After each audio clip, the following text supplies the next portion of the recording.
Bem-vindos à Abrarte, a Associação Brasileira dos Revendedores de Tintas. Para quem não nos conhece, somos a única entidade estruturada juridicamente para atender as principais demandas e assistir revendedores de tintas de todo o Brasil. Nosso quadro de associados é formado por empresas de grande relevância na revenda, o que fortalece e respalda nosso propósito: sermos reconhecidos como uma fonte confiável de informações de valor para revendedores de tintas que buscam práticas de gestão consolidadas, visando a excelência em seu negócio. Através das nossas iniciativas e eventos, somos capazes de oferecer aos nossos apoiadores e associados informações estratégicas do setor, envolvendo lojistas, pintores e consumidores, baseadas em sólidos painéis estatísticos. Nos eventos que realizamos, propiciamos aos revendedores a realização de networking, criação de contatos e conexões, visando difundir informações e práticas para se informar a maior comunidade de inteligência do varejo de tintas do Brasil. Nosso portfólio de produtos e serviços possui um diferencial único. Somos formados por lojistas e nossa expertise atende prontamente às necessidades específicas do comerciante de tintas. Conheça nosso trabalho. Faça parte da Abrarte, mais de 1.000 lojas especializadas no comércio de tintas em todo o Brasil.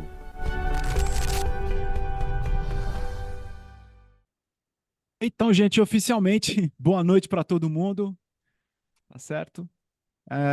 Sejam todos bem-vindos. Para quem está me vendo e não me conhece, meu nome está aí, Salvador Nascimento. Eu respondo pela operação da Abrarte e eu queria convidar a nossa presidente, Valquíria, para dar uma palavrinha de boas-vindas para os nossos mais de 200 convidados que já estão presentes e o número não para de subir.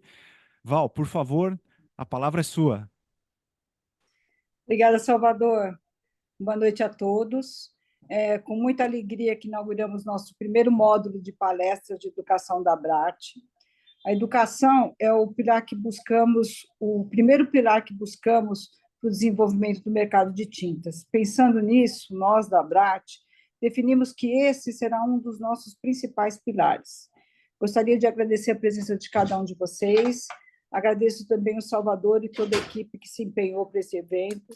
Agradeço também ao nosso professor Caio Camargo, que estamos muito ansiosos para descobrir todas as tendências e inovações dessa nova NRF de 2024.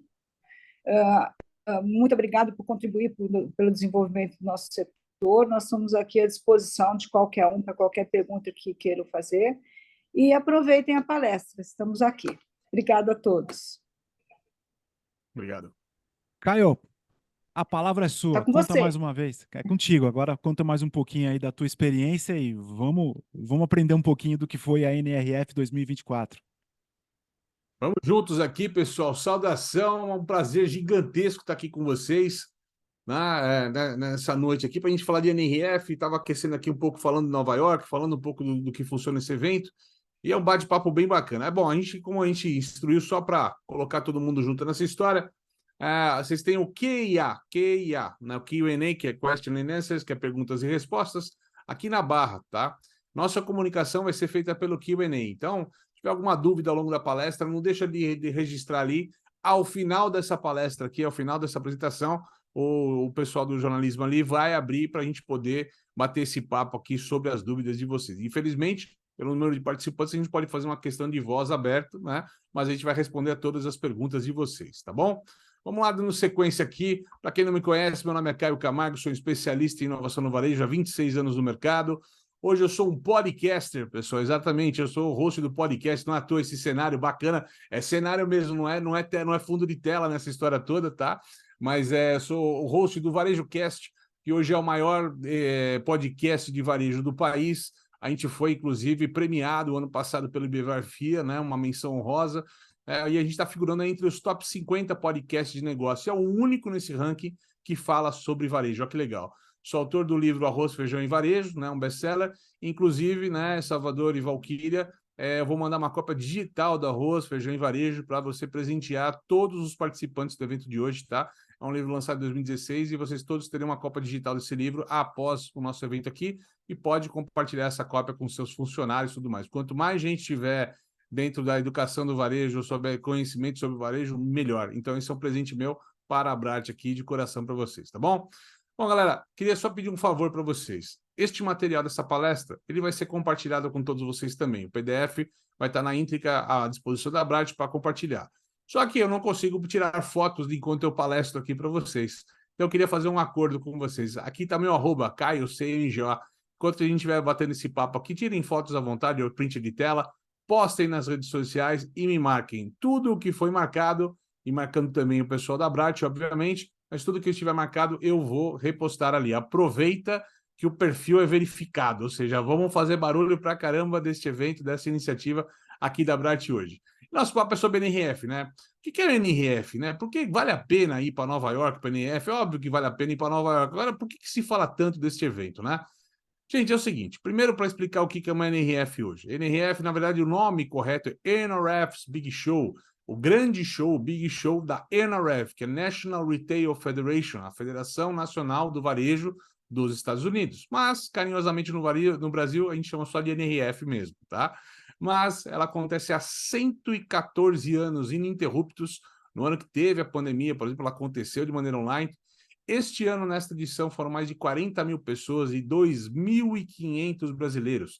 Tradicionalmente, o Brasil chega a representar até 10% do público dessa feira, mas normalmente são os maiores varejistas do Brasil que vão lá. O que acontece com essa feira, qual a grande importância dela, gente? É o farol do varejo para o mundo. O mundo inteiro se encontra em janeiro em Nova York para discutir tendências e assuntos relevantes, né, para trabalhar ao longo do ano nessa jornada em cima dessa história. Então, não é à toa que é o maior evento do mundo nessa história toda. E o Eduardo Terra tem uma frase que eu adoro, é a síntese desse papo, né? Ele falou, nem tudo que é dito na NRF acontece, mas tudo que acontecer no varejo foi dito e apresentado antes nos palcos da NRF.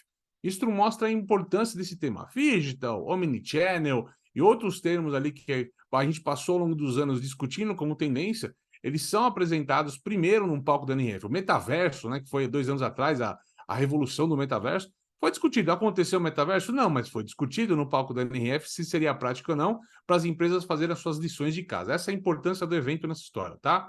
Agora, quando a gente fala de NRF, antes de falar tudo o que aconteceu, eu gosto sempre de dar o pano de fundo, dar o cenário do que está acontecendo. Porque tudo que a gente vê no palco, tudo que a gente vai ver de loja, é um reflexo da situação do que vive o mercado naquele momento, certo? É um reflexo. Então, como é que estão os Estados Unidos nesse exato momento? A economia deles está em alta. Tiveram resultados muito bons na Black Friday, Natal, bateram recordes. Então, assim, tecnicamente falando, a economia não está ruim. Só que eles estão começando a conviver com um problema que eles nunca enfrentaram antes, tá? Os roubos e furtos, né, que está dentro do parênteses ali de prevenção de perdas, e nós vamos falar sobre essa história toda, né? Ele está num número assim que nunca viveu, os Estados Unidos nunca viveu esse tipo de situação.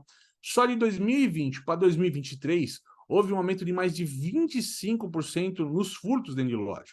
Então, o que acontece? Os Estados Unidos antes, para quem nunca foi para os Estados Unidos, talvez vá numa farmácia hoje, não ache nada estranho. Mas as gôndolas sempre foram abertas, os produtos à mostra. Hoje, você vai numa farmácia, por exemplo, em Nova York, todas as gôndolas estão trancadas com acrílico e cadeados. Se você pedir alguma coisa, tem que apertar um botão, a pessoa vem com molho de chave, porque a incidência de roubo está gigantesca nessa história toda, e o americano não está habituado a isso. O brasileiro já está um pouco mais habituado nessa história, mas o americano não.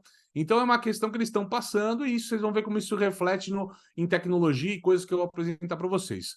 E a concorrência chinesa, que assim como no Brasil, né, tá apertando o varejo americano. Estamos falando de Shein, de TikTok, que o TikTok não é rede social, mas é TikTok commerce, que as pessoas vão lançar isso no Brasil esse ano. Enquanto eu assisto o vídeo, eu compro o produto no próprio TikTok, né? E isso, como a gente consome, que plataformas ou que aplicativos que a gente usa. Então isso tem consequências no varejo americano e no varejo mundial, né? A Temu, entre outros concorrentes dessa história toda, né?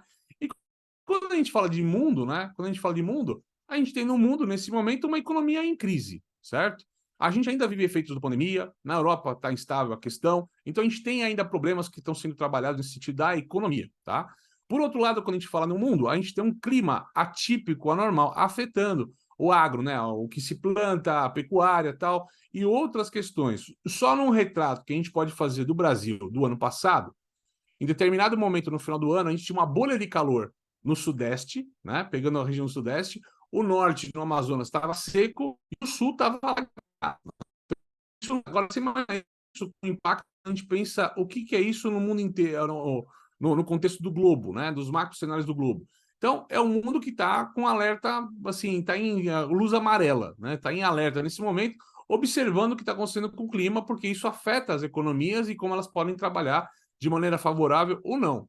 E o último tema, que tem sido debates mais efusivos nessa história, é o mundo em guerra, né? O ano passado a gente falava só de Rússia e Ucrânia, nós temos Israel e com a Palestina agora nessa história, e a gente tem o tempo todo a Venezuela, será que vai invadir a Guiana? Será que China e Estados Unidos estão bem? Será que a Coreia do Norte que ela vai apertar o botão? Então a gente tem um cenário, pessoal, no mundo, nesse exato momento, e um pouco nos Estados Unidos, que a gente tem que fazer o que tem que ser, não dá para inventar muita moda. Não, a gente não vai falar de coisas revolucionárias, de robôs que vão fazer muita coisa, porque nesse exato momento a gente ainda tem a mesma premissa do ano passado, que é fazer o básico bem feito, né? Tem que comprar bem, vender bem, atender bem, arroz e feijão nessa história toda. Não à toa, meu livro chama Arroz, Feijão e Varejo, mas veio muito forte o ano passado o tema do arroz com feijão e varejo, né? Tá muito em voga. Para vocês terem uma ideia, a Canadá, por exemplo, chama esse termo de permacrise, né? Ou policrise, de GSN. O que a gente vive é um cenário, gente, que a gente tinha lá uma crise econômica que passava, aí era uma crise política que passava, hoje é tudo junto, misturado, como se fosse uma grande teia de aranha. O que acontece com a teia de aranha? Se você chacoalhar qualquer perninha da teia de aranha, a teia inteira balança, porque estamos todos conectados nessa história toda e isso impacta o todo. Então a gente vive um cenário de permacrise que faz com que a gente tenha que fazer um pouco mais básico. Então o que mudou, né?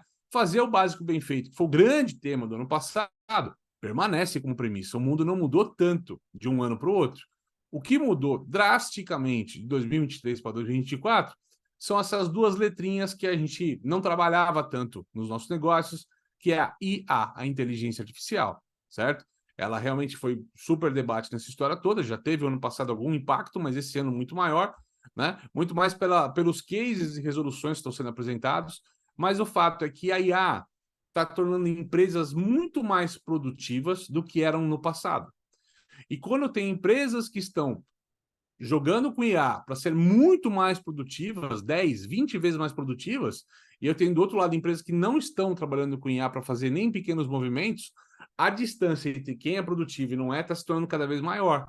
Isso faz, principalmente, uma pressão para pequenos e médios players, né, que a produtividade deixa de ser opcional, ela passa a ser questão de sobrevivência. No varejo brasileiro, a gente pode fazer um desenho, por exemplo, quando a gente fala de todos os setores, em cima de Black Friday. Black Friday não foi boa para o varejo brasileiro, exceto para os marketplaces. Por quê? Porque eles operam dados de uma maneira que poucos players operam. Com dados na mão, eles conseguiram vender bem, bater recorde, Mercado Livre, Magalu, né, Amazon, comemorando recordes, enquanto o varejista que abriu a porta, esperou o cliente vir comprar, né, e não teve o resultado esperado.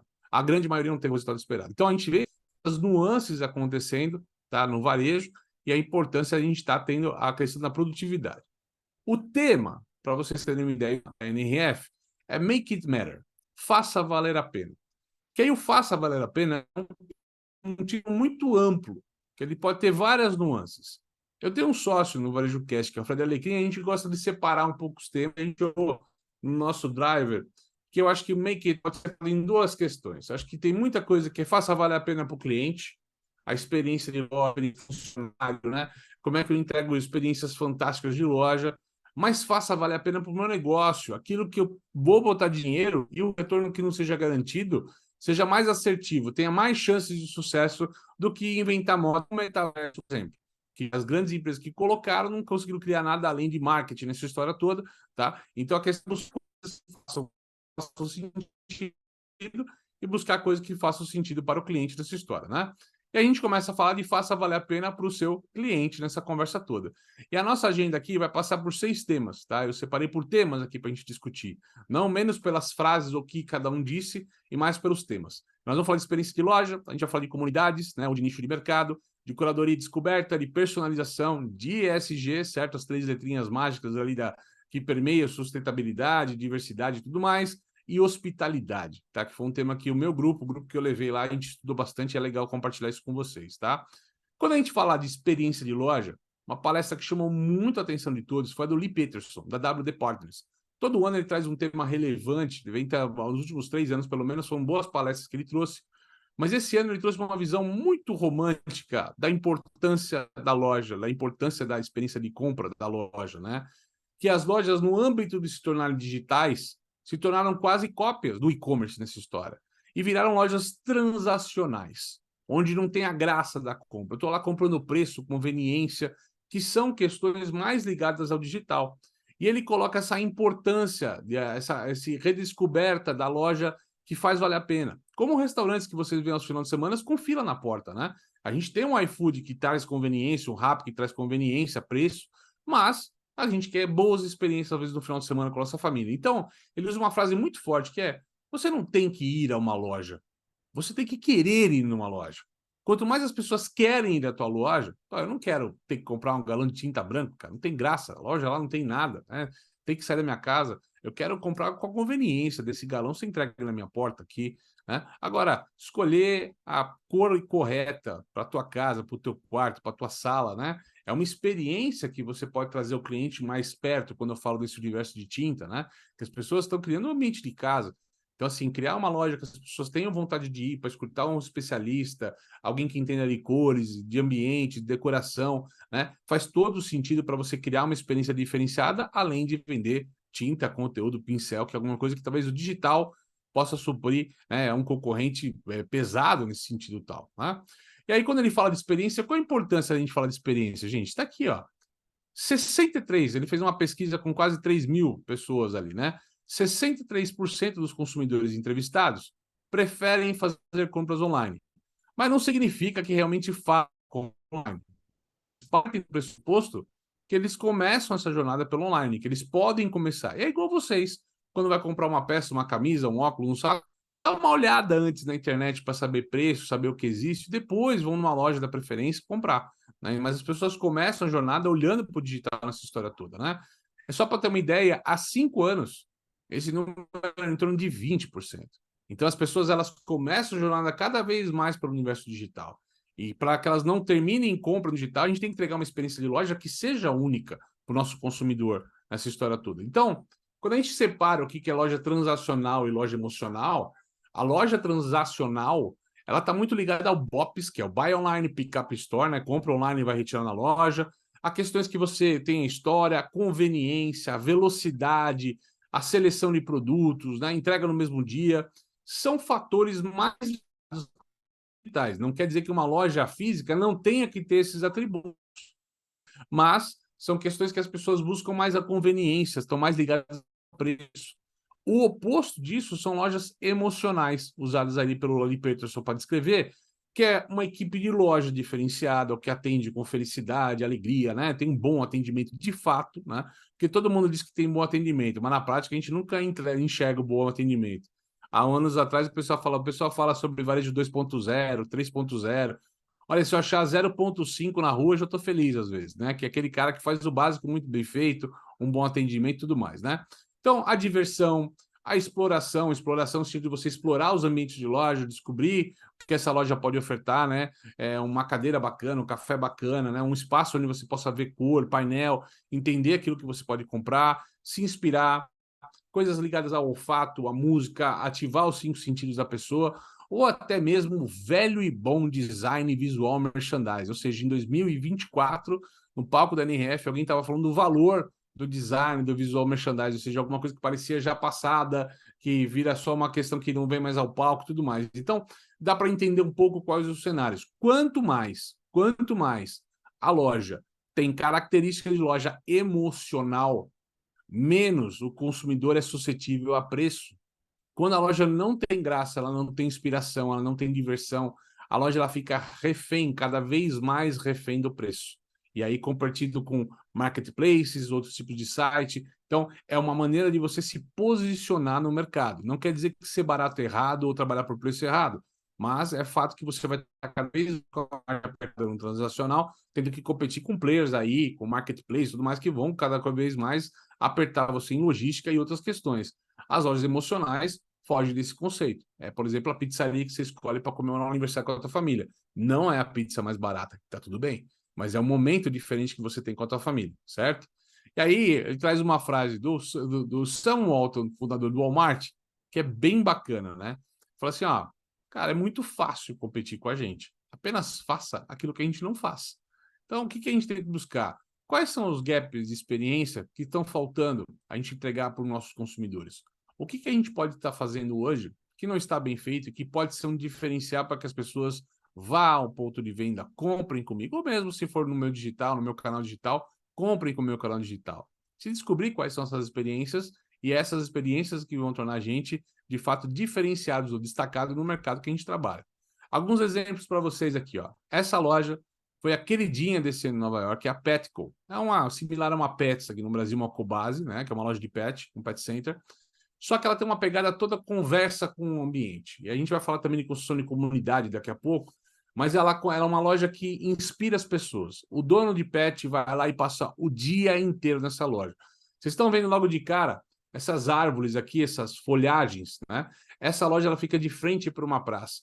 Então, a folhagem é para dar uma continuidade. Eu saio da praça e entro na loja sem perceber, né? O design falando sobre isso. E cada detalhe de placa tem a ver com como é a placa do metrô, como é que é a tal escadaria de Nova York. São sinais visuais que conversam com a cidade, além da exposição do produto, como vocês estão vendo. Aí ele tem o veterinário, certo? Nessa história, né? Do produto. Ele tem um barber shop, não é um banho e tosa, não é qualquer coisa lá de banho e tosa, é um barber shop, de brincando com barber shop, mas esse barber shop, né, para as pessoas irem lá e passar o dia. Então vai lá para o veterinário, fiz o banho e tosa, levo lá para comer um café, depois tem um café na loja também, ou seja, as pessoas passam tempo na loja, ou seja, isso, gente, é uma experiência que o online não vai entregar. Não é um aplicativo. Se eu comprar a mesma ração no online, não tem a graça de levar meu cachorro para fazer esse passeio, para passar um sábado agradável, para passar um dia agradável, né? Então, essa é a importância, a relevância de uma experiência. Tem o Just Food for Dogs, cara, é praticamente aqui um Starbucks de cachorro, né? Essa história toda, né?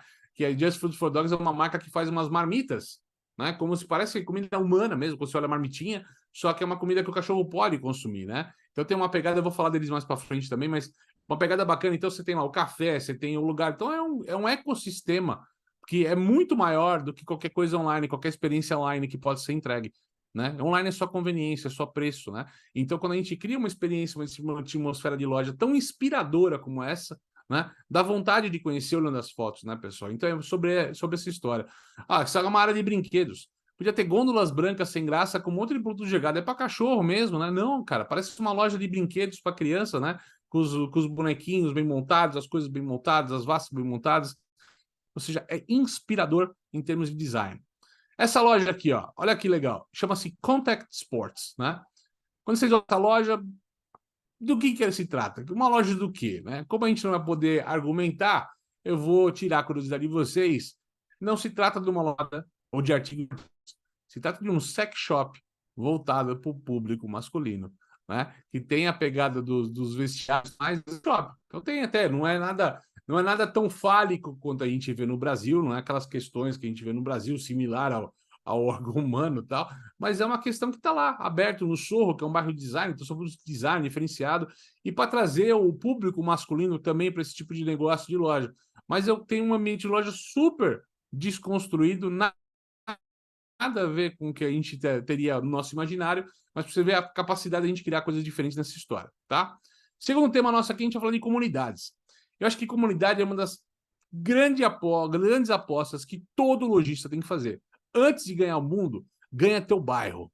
Antes de ganhar o mundo, ganha teu bairro, cara. Eu costumava brincar com uma frase que eu falo assim, ó, antes de abraçar a floresta, rega a sua samambaia, né? Vai lá botar, rega a sua plantinha que está na tua casa, porque a gente precisa cuidar do bairro, da pequena comunidade. Essa aqui é a Brooklyn Running Company. É uma loja independente de calçados de corrida, ou seja, não é da Nike, da Adidas, nada. Só que olha só a entrada. A nossa especialidade são os novatos. Big House. Por quê? Que é para novatos de história. Então, as pessoas que vão lá comprar, não vão comprar o calçado. Elas entram e falam assim, eu quero começar a correr. Por onde eu começo? Olha que legal. Né? E aí tem uma prova, a menina faz uma prova, manda correr aqui, tá medindo o pé do meu sócio ali para descobrir pisada e tudo mais. Mas eles vão indicar o melhor calçado para a sua corrida, né? E mais do que só vender o produto da corrida, ele é um ecossistema de corrida. Então você tem lá os painéis, né? Ali, ó, o que eu preciso para correr, né? Agora no frio, você vai precisar se hidratar, vai precisar passar um pouco de protetor, vai precisar ter meias e sapatos corretos. Olha, tem corrida chegando aqui, ó, dia 28, tem uma corrida dia 4 de fevereiro, tal, que são as corridas de Nova York, para as pessoas se agendar.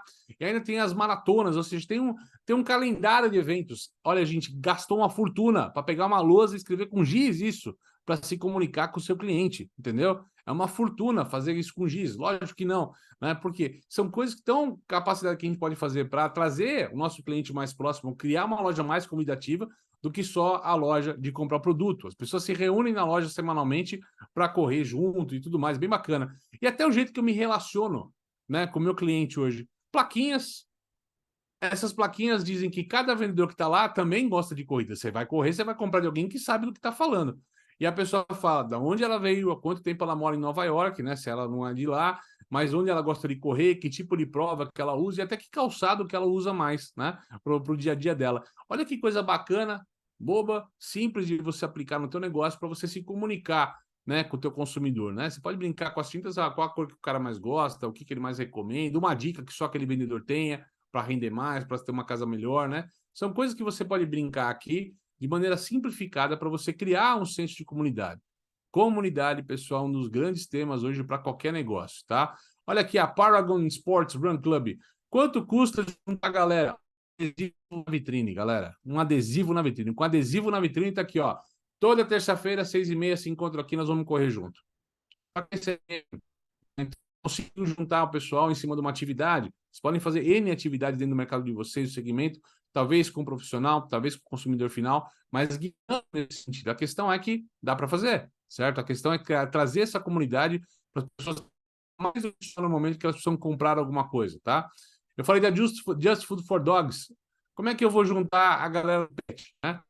Estão gastando num negócio que é uma fortuna, que chama Polaroid, ou seja, barato, na mão de todo mundo. Cada vez que entra alguém com um cachorrinho novo, um novo cliente da casa, eles tiram uma foto da Polaroid e fazem um painel. Essa é a família JFF Dogs, essa é a nossa família frequentando a loja. E aí você vai, olha, o cachorro do fulano, o cachorro do ciclano, o cachorro da minha vizinha e tal. Você cria um senso de comunidade de pessoas que têm a mesma paixão que você, o mesmo amor que você. Pessoas conectadas acabam comprando mais, pessoal. Aí nossa intenção é essa, fazer lá no final do dia que as pessoas comprem mais e comprem sempre com a gente, tá? Então é juntar as pessoas por mais do que apenas comprar aquilo que a gente está aprendendo a vender, tá? No outro sentido aqui, ó. Isso aqui, pessoal, é um banco, uma agência bancária, a Capital One. A gente sabe que os bancos estão mudando, né? O ano passado a gente falava do Santander, também tinha um projeto bacana, o Santander parecido com isso de fazer coworkings, né? Então tinha uma agência gigantesca em Nova York. O que eu vou fazer? É um coworking para a cidade de Nova York, ou para o bairro que eu estou com aquela agência, para todo mundo. Não importa se é correntista ou não. Então o banco se apropria trazendo um espaço para as pessoas conviverem. Onde eu não consigo mais ter agência, fila, caixa, como tinha no passado, eu crio um café. Então tem uma cafeteria, tá aqui as pessoas trabalhando como se fosse uma cafeteria tradicional, mas é o banco. Eu posso, inclusive, alugar sala de reunião dentro do banco. E aí, porventura, eu vou acabar, já que é o lugar que eu vou todo dia tomar café ou fazer reunião quando eu preciso, por que eu não tenho a minha conta neste banco, né? Então, o Santander tem uma pegada parecida com isso aqui, como eu falei, vale a pena estudar, né? O Santander Café, mas tem essas pegadas que a gente está vendo aqui, ou seja, recriando espaços pensando na comunidade dessa história toda. Opa, foi aqui. Falando em comunidade, mas falando mais de nicho de mercado, tá? Nicho de mercado. Nova York passa por um processo que já é a quinta geração desse processo, que é uma questão da liberação da maconha, do cannabis, tá? E é legal falar isso como questão de nicho de mercado. Não porque o tema em si é muito polêmico, tá? Mas eles saíram dessa coisa do proibido para passar a liberação medicinal.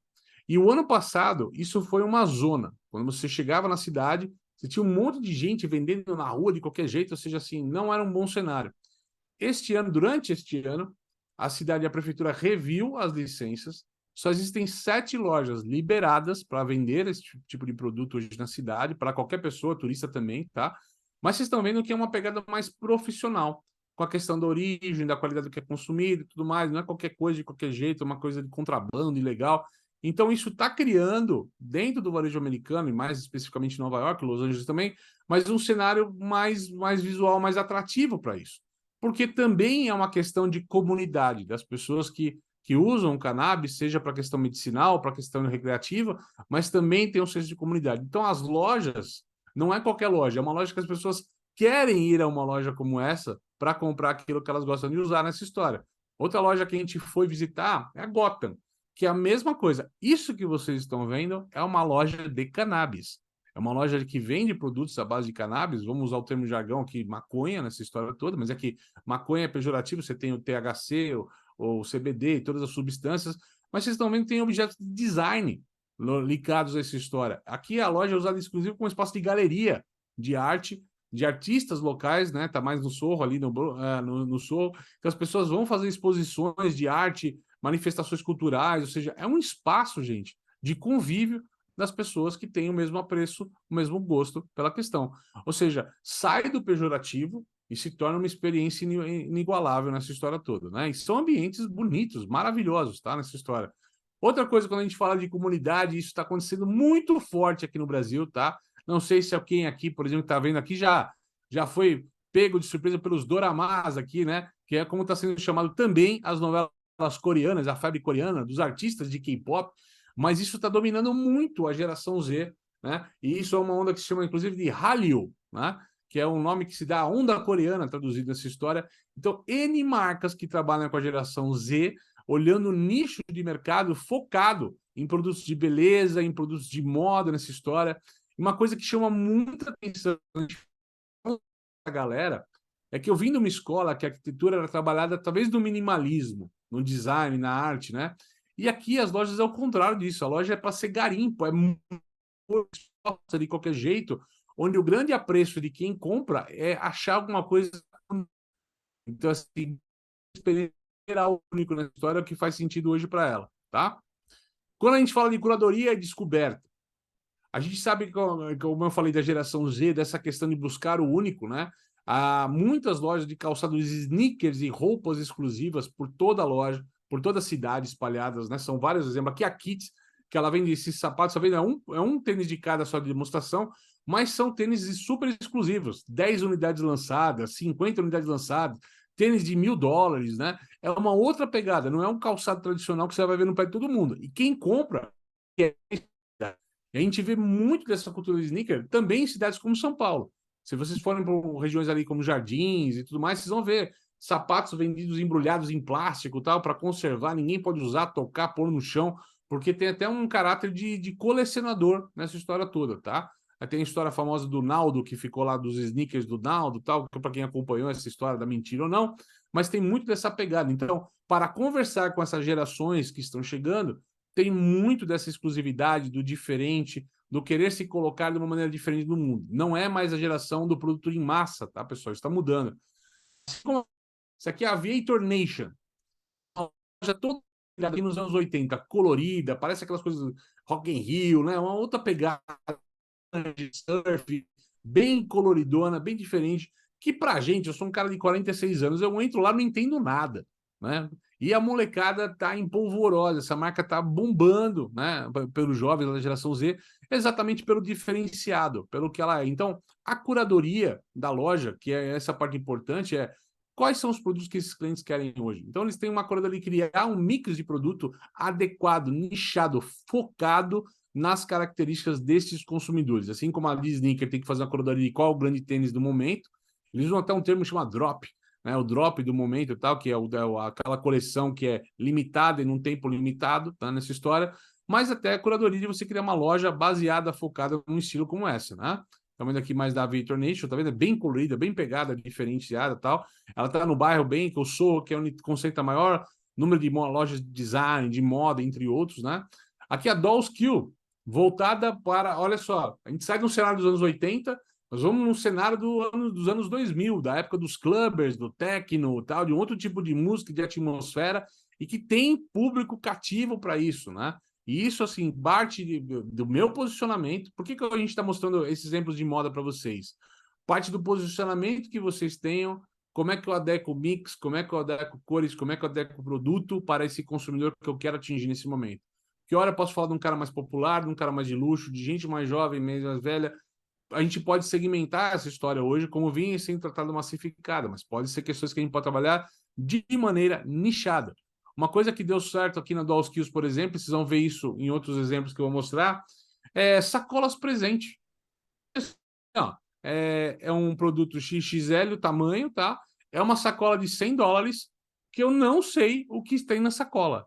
Eu tenho um produto que com certeza ele vale mais do que os $100, mas eu compro sem ser o produto que eu estou comprando. Um exemplo disso no Brasil que está mais ligado à alimentação, Food to Save. Vocês forem lá pesquisar Food to Save, você compra coisas de restaurantes, de padarias e tudo mais, é uma sacolinha surpresa que tem um valor final maior do que o valor que você está pagando, mas você não sabe o que vai vir. É um produto salgado ou doce, é um mix, tanto faz, mas você vai comprar aquele produto para ver um imaginário e as pessoas compram isso, tá, pessoal? E compram bastante, né? Assim como aqui, ó, Team Building, que é uma espécie de um conglomerado de restaurantes, de bares ali e tal, que foi criado bem na parte do porto, ali no final de Manhattan, né? Kit de caixa de presente, a mesma história, uma experiência gastronômica, você não sabe o que tem naquela experiência gastronômica, você paga quase $100 e poucos nessa experiência, leva para sua casa para criar um jantar preparado diferente, para criar ou dar de presente para alguém com produtos de maior qualidade, né? Isso tem girado bastante. Aqui, ó, Blind Date with a Book, é um encontro às cegas com livro. Vocês estão vendo os livros aqui na Strand Books, né? Uma livraria tradicional, abarrotada de gente, pessoal, para quem acha que a livraria vai morrer, mas todas essas capas que vocês estão vendo, na verdade é um papel que alguém colocou no livro, só falou algum tema. Ó, esse é um livro de comédia muito engraçado. Esse aqui é um livro de ficção científica, uma ideia, mas eu não sei que livro que eu vou comprar. Não sei sobre o autor, não sei o título e não sei o enredo. Eu só tenho uma pequena pista de que é ativo naquela minha escolha. E vou fazer um blind date com o livro. E o pessoal compra muito desses livros. Quem faz isso, muito parecido aqui em São Paulo, é a Livraria da Vila. Tá? Tem um projeto muito parecido, se vocês forem nas lojas da Livraria da Vila em São Paulo, vocês vão ver algumas dessas aqui, também trabalhando com esse negócio dessa capa fake aqui nessa história com o livro. Isso incentiva as pessoas têm a curiosidade, a descoberta, isso é um exercício bacana para o ponto de venda, tá? Personalização. Quando a gente fala de personalização, vamos falar, não é o universo da tinta, mas alguma coisa parecida, perfumaria, né? Perfumaria que também tem uma escola de produzir em massa e tudo mais, mas aqui é uma olfactory, misturando fábrica, factory com olfato, né? Olfatativo, né? Aqui você pode comprar perfumes assinados, né, por grandes perfumistas, gente que criou perfumes de grandes marcas e tudo mais, tem o nome da pessoa que ela fez e tudo mais, mas você pode criar a sua própria fragrância baseada em seus gostos. Então você vai lá entender quais são as nuances, vai criar a fragrância e vai levar para tua casa. Um sabonete líquido, um shampoo ou uma Algodel Colônia com o perfume que tem a sua identidade. Lembrando, as pessoas estão ávidas por personalização, elas estão ávidas por criar algo que as justifique, a coloque na sociedade de maneira ímpar nessa história toda, tá? Então, uma Champion, por exemplo, tem lá, logo na loja lá, na calçada, ó, todos os produtos a gente customiza para você. Vai lá conhecer o nosso bar. E tem um bar lá, que customiza seus sapatos, sapato, jaqueta, camiseta, até para colocar um transfer, uma estampa, alguma coisa, um bordado, né? Aqui em São Paulo a gente já vê a Authentic Fit fazendo isso, a Adidas fazendo isso, Nike fazendo isso, entre outras marcas. Estou citando nominalmente mais São Paulo por uma obviedade de estar localidade aqui, está mais fresco na cabeça alguns exemplos aqui, mas a gente vê isso por todo o Brasil, tá? Muito mais forte, obviamente, no segmento de moda, a questão de customização de todos os pontos aqui, tá, pessoal? A ESG, né? Quando a gente fala de ESG, pessoal, o tema do resale, né? Do brechó, como a gente chamava antes, né? Dessa moda circular, que é o melhor tema, está em alta por vários motivos. Um dessa geração Z que quer comprar uma coisa que só ela tem a posse, ou seja, eu fui num brechó, comprei um chapéu, um óculos, um sapato que só eu vou ter no meio da minha galera. Uns fatores, e até fatores socioeconômicos. As pessoas estão se sentindo mais pobres ou com menos poder aquisitivo econômico, então elas partem para essa questão da moda circular para comprar. Ou até mesmo de você estar comprando de maneira circular e você está preservando o ambiente. São várias nuances que estão fazendo aí peça rara, Cresci e Perdi, crescer no Brasil, por exemplo, né? Cresci e Perdi, hoje não sei se vocês sabem ou conhecem, é uma rede de brechós infantis. Hoje ela já passa de 550 lojas no país e ela hoje é a maior rede de moda circular do mundo. Não é de infantil, é a maior rede de moda circular do mundo. A Cresci e Perdi aqui do Brasil, né? Mas o que é interessante é que se a gente sempre foi acostumado no varejo a ver na vitrine algo para vender, Na verdade, a vitrine está chamando para que você venda para ela, para comprar alguma coisa. Então, ó, deixe isso ser novo de novo. Venda com a gente. Então, a vitrine está chamando a loja para você comprar. Essa é The Real Real. É uma marca que está muito conhecida lá em Nova York também, porque ela é especializada em produtos de luxo. Então, assim, é comprar uma bolsa Louis Vuitton, por exemplo, custava $30 mil, você vai pagar $5 mil. Ainda uma bolsa Louis Vuitton, ainda é um preço alto, mas é um preço que justifica, né? Tem todo um processo para descobrir se é falso ou se não, tem todo um processo importante para ser feito, né? Mas são marcas que estão criando um conceito diferente na questão do resale, né? Então você vê muitos players como esse trabalhando, seja brechó, aqui, ó, Second Street, como se fosse de segunda mão, né? Buy and sell. Então as pessoas a loja lotada numa sexta-feira à noite com as pessoas comprando roupas usadas. E tudo bem. Então, assim, tá mudando o mindset das pessoas em relação a isso tudo, né? Assim como a gente pode falar, saindo do resale, sustentabilidade, a Petco, né, como eu mostrei para vocês, ela tem um programa de tirar cachorros da rua, de salvar os cachorros, de vacinar, reentregar e reintroduzir eles na sociedade, né? Tá aqui, ó, já aprovamos, já demos mais de 1,5 milhões de vacinas gratuitas, né? Aqui são as coleirinhas dos cachorros que essa loja em si salvou, tirando, né, e conseguiu reintroduzir na sociedade, ou seja, é o papel da loja para a sociedade. O que você está fazendo para a sociedade? As pessoas também querem comprar de marcas que estejam conectadas com a sociedade. Quando a gente fala do tema da comunidade lá atrás, o sentido de trazer para venda, mas tem muito ali, como é que eu me conecto com a minha comunidade, ajudando a minha comunidade? Como é que eu sou um parceiro do meu bairro, da minha cidade, da minha região, né? Empoderando essa região de alguma maneira, né? A Nude Jeans, que é uma empresa de calça jeans, como uma Levi's, uma Wrangler e tudo mais, só que ela tem um jeans que ela fala, olha, são reparos gratuitos para sempre. Se você, tua calça teve um furo, rasgou por algum motivo, você lava lá, eles consertam. E se você não conserta, eles trocam a calça. Tem que ser da mesma marca, obviamente, tá? Nessa história tem que ser da marca que é a Nude, que é a marca deles, né? Mas tem, inclusive, peças de resale, que eles reformaram ela depois de alguma maneira, deu uma sobrevida para ela, e as pessoas podem comprar peças de reuso sem nenhum problema, como se fossem novas, né? E ela fala aqui nos cartazes, ó, não esqueça do futuro, né? A gente está criando a roupa da manhã, é roupa que é para durar por gerações, ó, clothes that can be handed down over generations. Não é aquela questão da moda, do fast fashion, do compra hoje, amanhã já vai ver um novo lançamento. São movimentos que acontecem ao mesmo tempo. A moda, assim como o consumo, né? Porque a gente fala de moda aqui como um segmento, mas a gente fala de consumo como as pessoas, né? O consumo tem várias nuances nessa história. Estou mostrando para vocês diferentes faces do que tem acontecido no consumo ao mesmo tempo nessa história toda. A Sephora, numa pegada de diversidade, mostrando diferentes biotipos, diferentes peles, diferentes raças, né? Mostrando essa questão, que, ou seja, que a Sephora é para todo mundo, né? Nessa história, então é muito bacana, uma pegada, assim como a Glossier, que é uma marca de moda também com várias rostos. É óbvio, né, pessoal? No mundo maravilhoso, não precisaria isso ser dito ou exposto como estou expondo aqui. Mas ainda é uma questão que as marcas precisam se posicionar, que são para todos e tal. Então é uma mensagem bacana, ainda em tempos como o nosso aqui nessa história. E por último, para a gente falar o que vale a pena para o cliente, a hospitalidade, né? Hospitalidade, é óbvio, quando você olha, tem a ver com comunidade, tem a ver com o que eu falei aqui do nicho, né? Mas aqui é uma padaria, um café que a gente viu lá. Tratar você como nosso vizinho significa tratar você da melhor maneira possível. É o receber bem o cliente, gente. A gente não pode desperdiçar a chance de atender bem o cliente que decide entrar na nossa loja, decide comprar com a gente. Então, o tema hospitalidade, tá? Ele está muito forte nesse sentido. Ou seja, já está difícil fazer o cara entrar na loja, já está difícil fazer o cara comprar com a gente. Eu não posso me dar o luxo de perder esse cara. Eu preciso atender ele da melhor maneira possível. Ele precisa assistir o tapete vermelho para ele aqui quando ele entra na minha loja nessa história, né? E essa mesma padaria, ela fala, né? Ó, ter padeiros como vizinho é bom de qualquer maneira. Ter um trocadilho com slice, de qualquer maneira que você olhe, né? Quando você é um slice, é bom você ter um padeiro como o teu vizinho nessa história toda, né?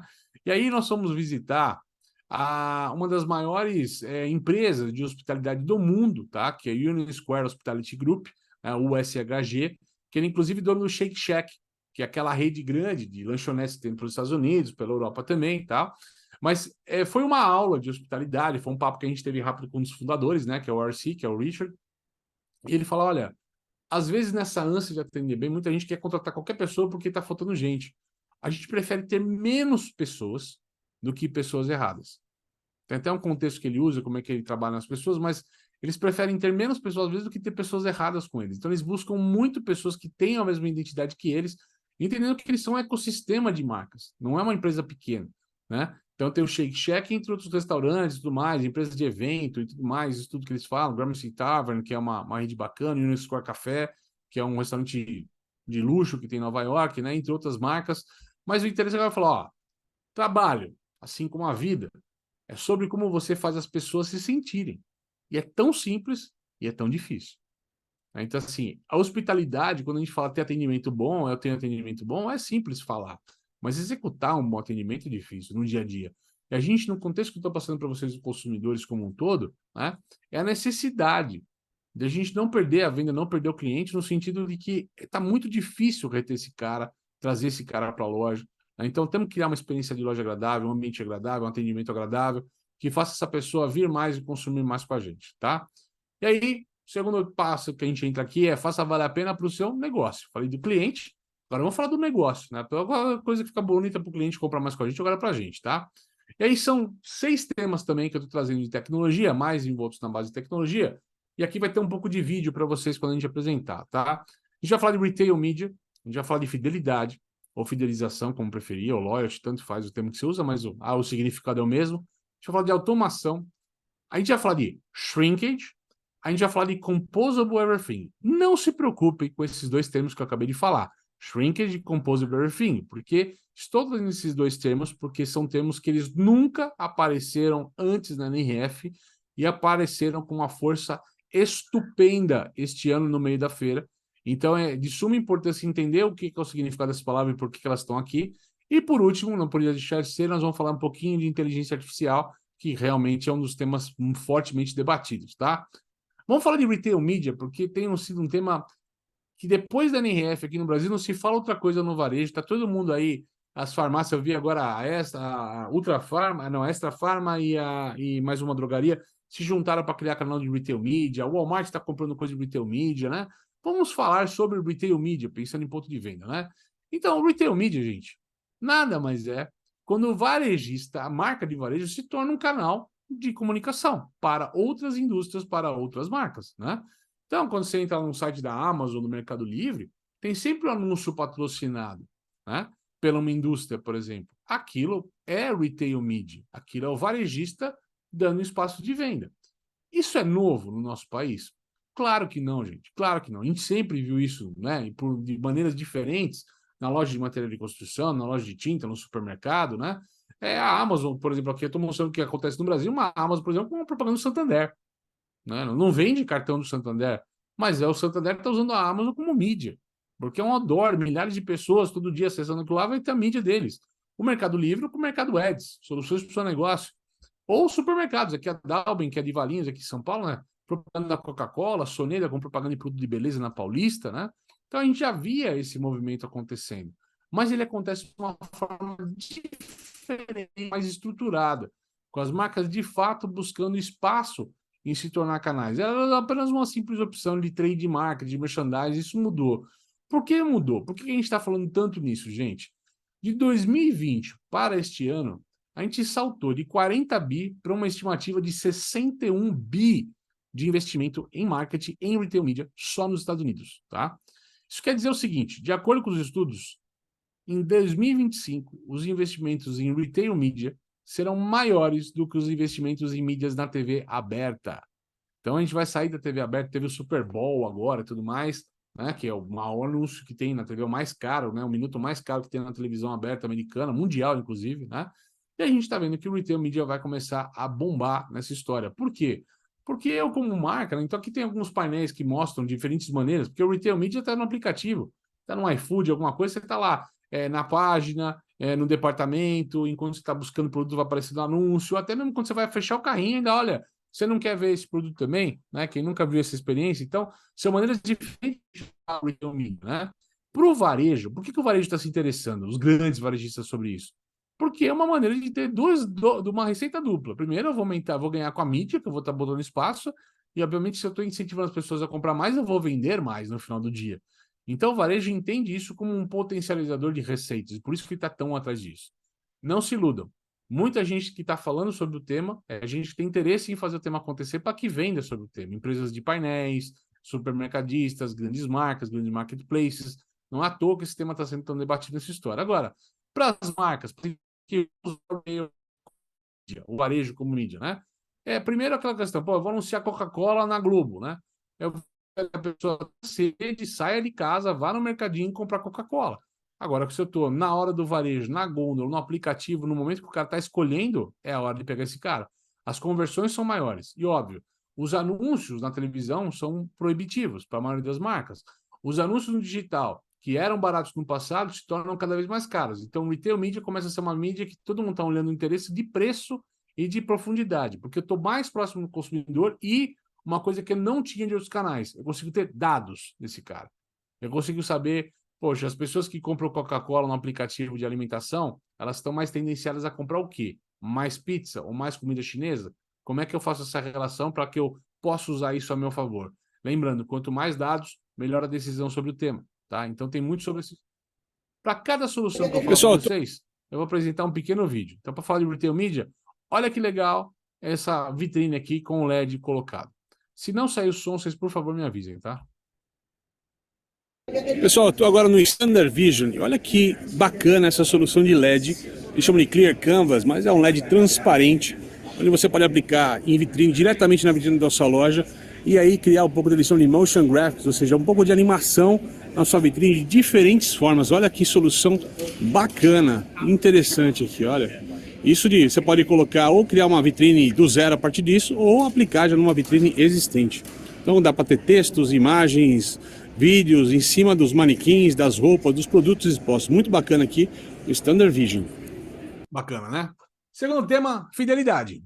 Mostrei para vocês na nossa conversa desde o início a dificuldade que a gente tem, né, em vender em tempos aí de luz amarela, né? Ou seja, o mundo está meio esquisito nessa história. Então, fidelizar, assim como criar comunidade, né? Então, assim, você criar a tua comunidade e você fidelizar um dos grandes temas para você aumentar o faturamento do teu negócio.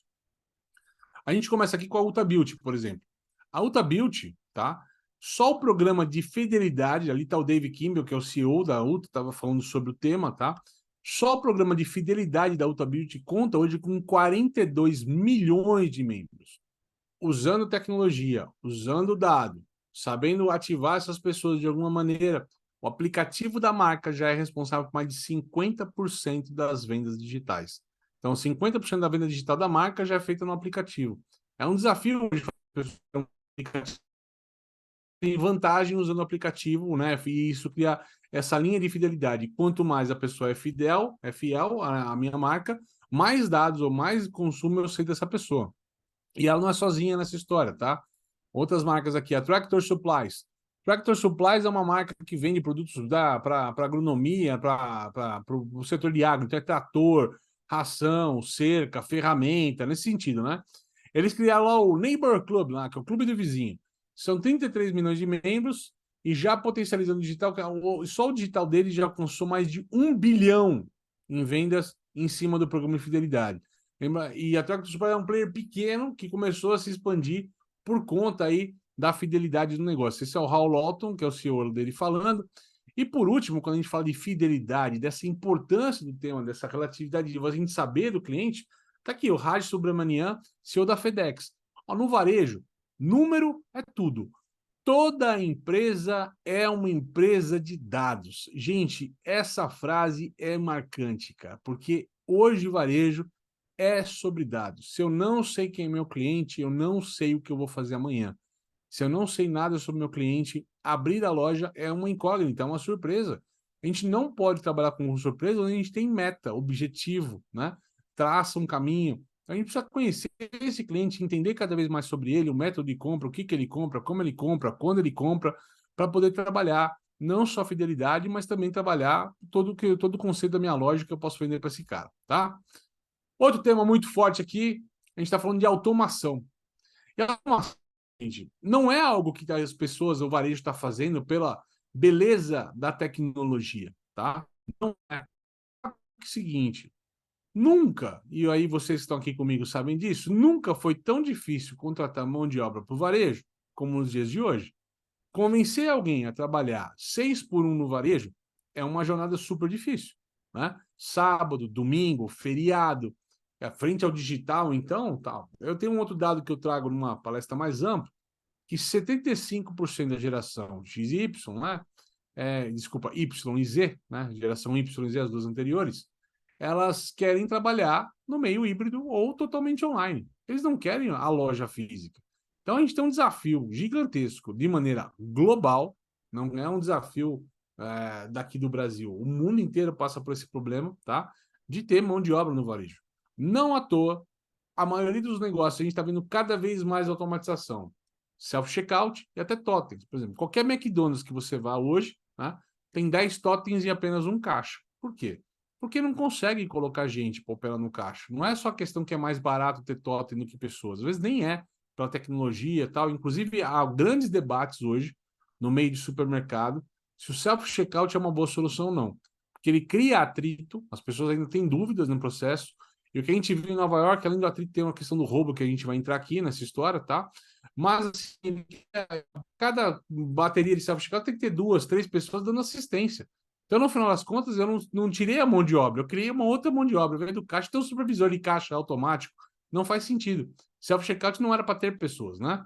Então, a gente está vendo cada vez mais essa história. Só nos Estados Unidos, o salário de 23 para 24 está em torno de 20 a 30% mais caro a hora homem, tá? Isso num cenário de desemprego em baixa. Aqui no Brasil, a gente está vivendo uma situação muito parecida. A gente está com 7,4% de desemprego, que é um cenário muito próximo do cenário de pleno emprego. Em torno de 6,5% a gente entra no pleno emprego. E a gente tem um desafio de trazer as pessoas para trabalhar no varejo num cenário de pleno emprego, querendo pagar o que o varejo pode pagar no momento. Então é um desafio gigantesco que a gente tem, que talvez a automação possa auxiliar nesse processo ou não. Quando a gente fala de produtividade em cima de robôs e tudo mais, é óbvio que a gente fala que eles vão reduzir o tempo, pode melhorar a jornada de alguma forma, mas ainda é um ROI de médio prazo. Ainda é caro investir isso para a maioria das empresas, é difícil investir nessa história. Aí tem histórias interessantes que a gente traz aqui, tem o Adam aqui, por exemplo, né? Que era um robô barista, tá? Em Nova York, que preparava o café. Você ia no totem, apertava o botão, o robô pegava o seu nome e fazia o café, a bebida para você e te servia, né? E aí, conversando com o dono desse bar café, né? Eu falei, poxa, mano, que muita gente foi para lá, olhou essas fotos, viu o vídeo, falou, mas é só um robô fazendo café, não tem graça nenhuma. Aí eu falei com o cara, falou, pô, e aí? Ô, Caio, eu não tô nessa para vender café, cara. Eu tô nessa para vender robô. Eu estou criando um robô barista, eu já programei o robô pizzaiolo, já estou programando o robô mixologistas e eu quero espalhar robôs por toda Nova York. Eu vou suprir demanda de mão de obra, eu vou vender robô. Isso, para mim, não é uma cafeteria, é um showroom. Olha só como a visão do cara. É um cara meio professor Pardal, vocês estão vendo o robô aqui e tal. Ele pegou um modelo existente e adaptou para criar esse robô barista aqui, que fez um baita de um sucesso lá em Nova York esse ano. Vou mostrar um papo de automação para vocês, que é como se fosse da Microsoft, é como se fosse uma grande vending machine, tá? Mas onde você pode fazer uma compra completa para tua casa, de vários itens na cesta e você levar a cesta pronta. Só estamos na Microsoft, vocês estão vendo aqui esse robô funcionando. Ele está coletando um carrinho de compras completo. Que alguém fez uma compra, certo? Ele montou o carrinho para o cliente e trouxe o carrinho completo com produtos diversificados. Olha que bacana. Muito interessante. Imagina isso aqui com uma grande vending machine, só que com a capacidade de criar uma cesta de múltiplos produtos, de produtos diferentes, de acordo com o que o consumidor estiver escolhendo para o carrinho dele, para a compra dele. Olha que coisa legal. Aqui na NRF 2024. Vocês viram aí? Que na profusão da feira, às vezes é muita gente falando ao mesmo tempo, mas você faz um pedido completo e o robô vai pegando em cada caixa, ele sabe qual produto tem em cada caixa dessa, não precisa ser uma gôndola visível, e ele vai compondo, pegando um SKU, um item de cada um, ou 2 itens de acordo com a compra, e vai montando tua cesta, te entrega a tua cesta pronta na saída. Ou seja, isso, uma operação automatizada tal, pode ser um grande venda. Ainda, cara, não está disponível de maneira fácil para todo mundo, mas são questões que já estão ali, além do teste ali do piloto, né? A gente entra nesses temas que eu falei para vocês, são os temas diferentes nessa história. Shrinkage, tá? Como eu coloquei para vocês como cenário, o americano não estava acostumado com esse cenário de roubo, essa intensificação do roubo, tá? Quando a gente fala, e aí me espantou, eu falei em 11 anos de NRF, tá? Em 11 anos de NRF que eu estive, e eu sempre fiz a Expo, que é a parte da feira, das tecnologias e tal, eu nunca tinha visto esse termo aplicado no varejo. Eu vi todas as grandes empresas de tecnologia ofertando alguma coisa para reduzir o shrinkage. Shrinkage nada mais é do que a perda de estoque aí por causas que não são vendas como furto, roubo, fraude, indevolução, erro administrativo. Aqui no Brasil, a gente bota isso no guarda-chuva da prevenção de perdas, tá? E a gente viu muito tecnologia dessa vistoria no caixa e tudo mais. Antes era uma questão... Antes o que você via no NRF era self-checkout. Agora, assim, ó, câmera pegando as pessoas em termos de fraude, né? Muito disso, muito mais do que eu já vi no passado. E por que esse cenário? Isso aqui é uma Walgreens, né? Uma farmácia. Vocês estão vendo a gôndola inteira lacrada de vitaminas. Então, ali tem um cadeadinho e se você quiser, você aperta o botão lá na gôndola e aí vem a pessoa com um molho de chave, como se fosse um cadeiro, um cara de cadeia, para abrir a portinha na chave para você pegar o produto para ir no caixa. Ou seja, em épocas que a gente falava de tirar o atrito da operação, né, o friction, é o nome bonito que se dava, ou seja, operações fluidas de compra, foi criado um baita de um atrito para se evitar o roubo, né? Então, estão tentando, né, matar o negócio ali, né? Zero clientes nessa história e muito medo de perder produto e roubar essa história, né? E aqui tem um sistema, aqui a câmera pegando no caixa, tá lá, ó, foi item escondido, passou, falso alarme e tal. Então tem todas as questões, era uma câmera que está em cima do caixa pegando. Vocês vão ver esta câmera rodando agora. Da Dibon Nixdorf, eles estão mostrando aqui sistemas para prevenção de perdas, que enquanto o caixa vai passando os produtos, ele está escaneando a câmera e reconhecendo possíveis falhas ou potenciais erros do funcionário ao momento que ele está passando os produtos. Olha que legal. Ele avisa qual é o caixa, qual é o produto errado, o que pode ter acontecido, para que o Store Manager, né, o gerente de loja, possa corrigir a possível falha ali no momento que ela acontece. Muito legal. E aí, quando a gente fala de shrinkage, de todos os sistemas de prevenção de perdas, de produtividade, de desperdício, né? Uma das palestras muito fortes, e são sempre boas palestras, da Kate Anquetil, da GDR, que é uma empresa de tendências lá da Inglaterra, né? Ela fala que a inteligência artificial está provocando um aumento de produtividade tão grande nas empresas, como eu coloquei aqui no começo para vocês, que não tem mais espaço para perda no varejo. O ano passado ela falava que a gente vivia o fim da era da abundância. O que é o fim da era da abundância? A gente tinha clientes numa loja, num corredor comercial de uma cidade movimentada, podia se dar o direito de atender mal um cliente um dia ou outro, num momento ou outro, porque não faltavam clientes na loja, né? Assim como se um colaborador não estivesse trabalhando bem ou dentro do esperado, você podia demiti-lo porque tinha uma fila de gente para trabalhar para você. E até os fornecedores, de alguma maneira, você tinha sempre gente querendo vender produto para você. E o que a gente viu pós-pandemia, pós tudo esse negócio, é um cenário novo, onde o cliente sumiu da loja, o colaborador não quer mais trabalhar no varejo, e pior, né? A maioria das indústrias hoje também tem seus canais próprios de negócio também. Então, isso muda a dinâmica do varejo como um todo e dá o que ela fala do fim da era da abundância. Como eu falei para vocês, quando entram as duas letrinhas mágicas, que é a inteligência artificial, esse cenário muda. A gente começa a ter uma área que a gente está começando a desconstruir processos que eram construídos antes para recriar o processo em cima de IA. E aí a gente fala que a gente sai do fim da era da abundância porque o fim da era do desperdício. A gente vai trabalhar com operações cada vez mais apertadas, mais produtivas, frente ao uso de inteligência artificial, para redução de estoque, para melhor preço, para melhor entendimento do cliente, para melhor oferta, precificação, promoção e tudo mais. Então, assim, não há mais espaço para desperdício, não há mais espaço para achismo, tá? Porque a gente está falando de uma transformação que aconteceu em apenas um ano. Talvez daqui a um ano o efeito disso seja mega, assim, em cima de empresas que não estejam fazendo absolutamente nada sobre o tema, tá? E a gente pode falar isso depois, como estender, como é que a gente pode usar um pouco o tema aqui no Brasil e tudo mais, tá? Segundo termo novo que eu falei para vocês era o Composable Everything. Eu coloquei Everything propositalmente, mas o termo Composable é novo. Ao longo aí da jornada de tecnologia, o desenvolvimento da tecnologia, a gente viu muito o conceito de plataforma. Todo mundo estava trabalhando sobre plataforma, falando sobre plataforma. As empresas de tecnologia vendiam o que eles vendiam para vocês como one-stop shop, né? Contrata uma única empresa que oferta tudo para você, né? E isso, em certo momento, foi bom. Mas na dinâmica do mundo que a gente tem, onde tem tanta tecnologia acontecendo ao mesmo tempo, né? Estar preso em uma única empresa é ruim em alguns momentos. A empresa, às vezes, não tem a agilidade necessária para acompanhar os rumos do mercado. Lançou um Pix diferente. A gente vai desenvolver isso ainda. Mas tem uma empresa que já faz. Não, mas nenhuma empresa pode acoplar em coisa que a gente tem como tecnologia, né?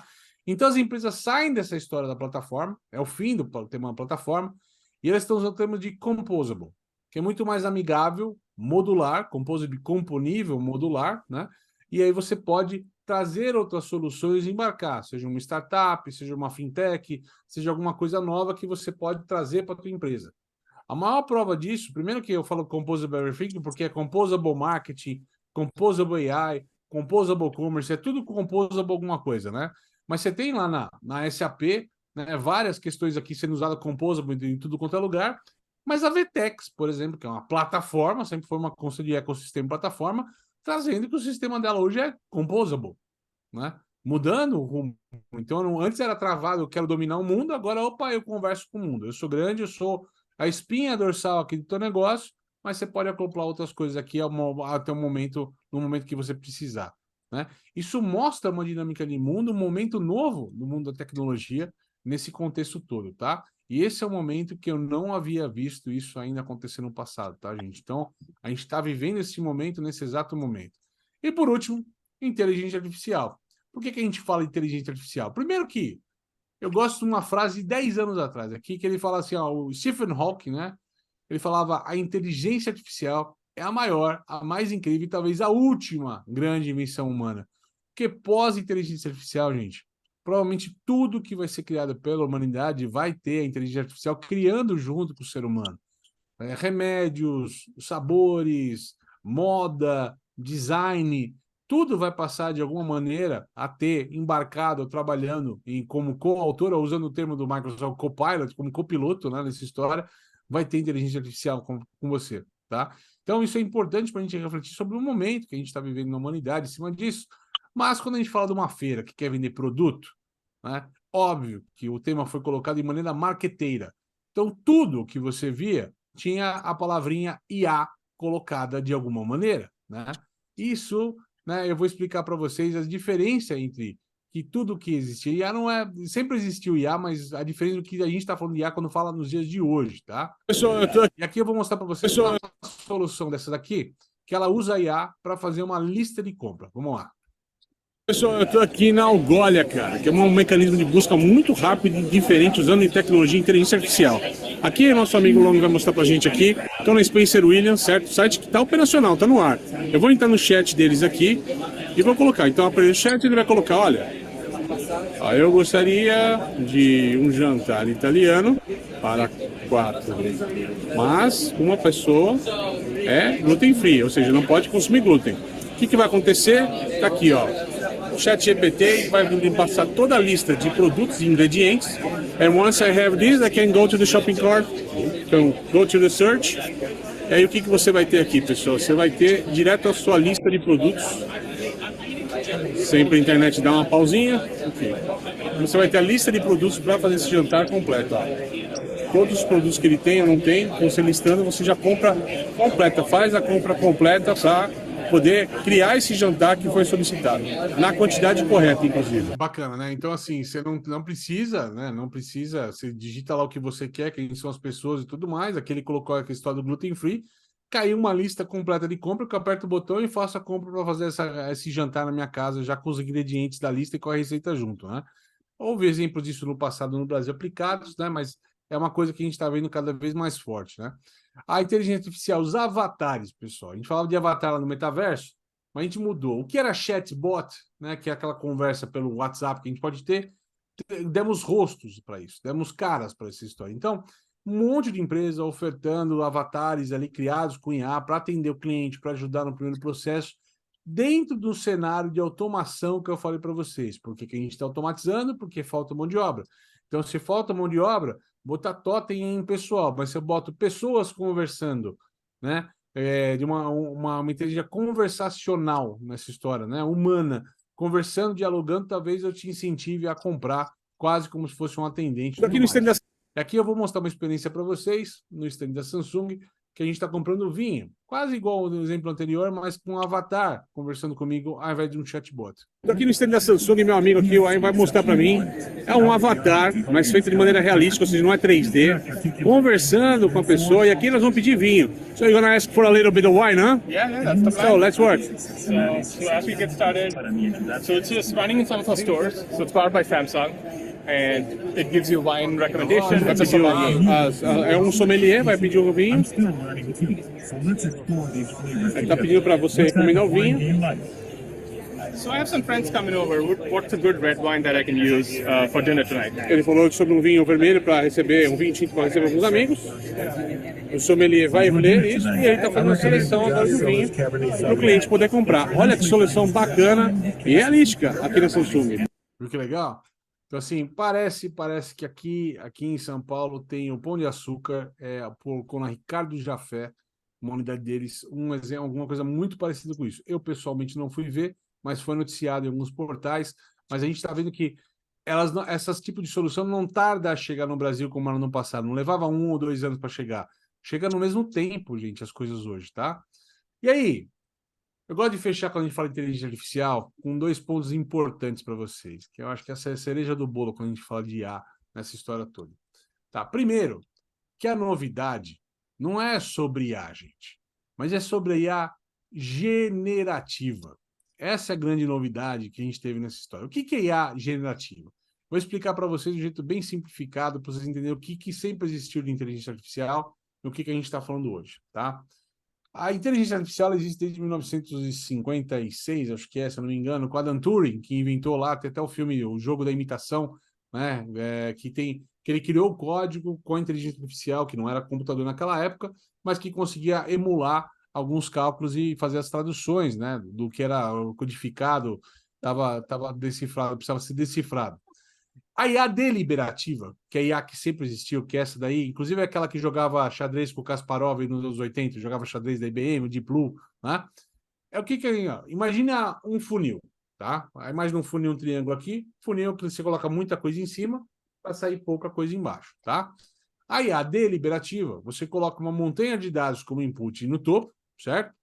E no final dessa história, você vai ter conclusões e previsões, que é o output, que é uma resposta exata, limitada, definida sobre aquela pergunta. Por exemplo, olha, dado a maneira que eu tenho vendido tinta nos últimos 6 meses desta cor, qual a projeção de vendas para os próximos 3 meses? Eu vou pegar toda a montanha de dados que você tem na tua empresa e vou fazer um cálculo e vou te entregar uma resposta nessa história. Essa IA que sempre existiu, que é a IA que vocês têm em sistema de AI, por exemplo, que vocês usam. É a IA que vocês usam no Waze. Quando vocês estão lá no carro, vocês perguntam uma rota, ele faz vários cálculos e te dá uma resposta de uma rota, certo? A gente tem a IA do Google. Quando você faz uma pergunta, ele pega um monte de informações e te dá uma resposta mais específica sobre aqueles temas.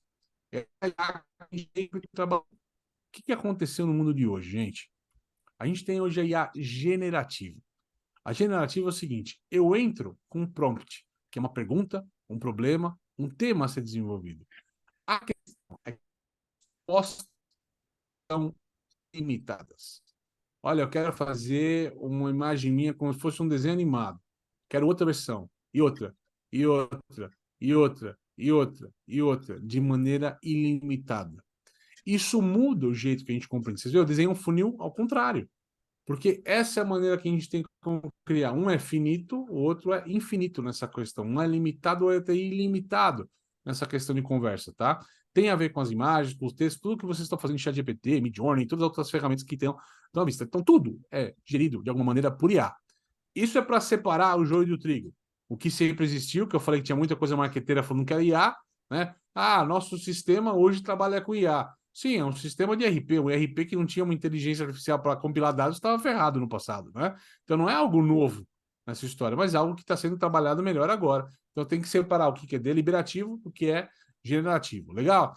Segundo tema para trabalhar para vocês, que isso é importante para principalmente pais aí preocupados com os filhos, né?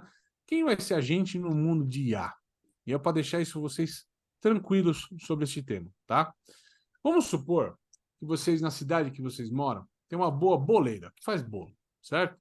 E você vai pedir um bolo para ela. Você entra na loja dela, fala, ó, eu quero um bolo. Vira as costas e vai embora. A chance do bolo que você pediu e o bolo que ela vai te entregar ser completamente diferente é gigantesca, certo? Então, se você pedir um bolo, poxa, eu queria um bolo, não era assim, esse bolo não é o sabor que eu gosto, tá tudo errado. Por quê? Porque a gente não soube pedir. Normalmente, você tem 2 opções quando você recebe uma coisa errada. Você pode virar as costas e falar isso aqui não presta, não funciona. Ou você pode tentar corrigir a rota, né? E falar, olha, desculpa, eu acho que eu não me comuniquei direito. Eu quero um bolo redondo, de fubá, cobertura de goiaba. é no máximo 1 quilinho, e vai assim, essa tal. Quando você explica no detalhe, a chance daquilo que você estava imaginando e o que vai ser entregue ser certo é muito maior. E inteligência artificial, e o nosso papel com inteligência artificial, tem tudo a ver com essa conversa, tá? Então, quando a gente fala de IA, e eu estou falando de texto, ChatGPT, Copilot, qualquer coisa que vocês estiverem usando hoje para a produtividade do negócio de vocês, tá? Começa no input, que é o problema, a demanda, a ideia, certo? Opa, alguém vazou o som aí, pessoal, fecha o microfone. O segunda questão é o processo, tá? Que a boleira pediu o bolo para a boleira vai cozinhar o bolo. É o processo, né? E o processo a gente está falando de cálculo, de código, de leitura em cima do teu problema. O terceiro ponto é o output, a saída, a entrega dessa história. É a boleira te entregar o bolo pronto, né? Então aqui, a criação, a interpretação, o resultado. E aí, como eu falei para vocês, o grande plot twist, o que pouca gente faz e tem que ser feito, é o último ponto, que é o feedback. Que é verificar, avaliar, corrigir. Então, a IA tem que ser vista como o melhor estagiário da vida de vocês. Mas o que é um estagiário na prática? É alguém que você entrega uma responsabilidade? Não. É alguém que você põe sob supervisão. Você pede a tarefa, supervisiona, corrige rota e pede para que essa tarefa seja reentregue e reintroduzida para você. Então, isso é um PDCA para se trabalhar com IA. Por que eu falo qual é o nosso papel frente a tudo isso, gente? Porque do momento que a gente vive para o futuro, já tá certo isso. Não tem como dar errado. Processo e output e saída vão ser processos que a gente vai ver cada vez mais automatizados por inteligência artificial. Processo e output vai estar lá, certo? Agora, input e feedback, pelo menos ainda, são processos completamente humanos. Estamos já numa geração de criar o prompt design, ou profissionais que saibam fazer as perguntas corretas ou as descrições corretas para obter as melhores respostas frente à IA.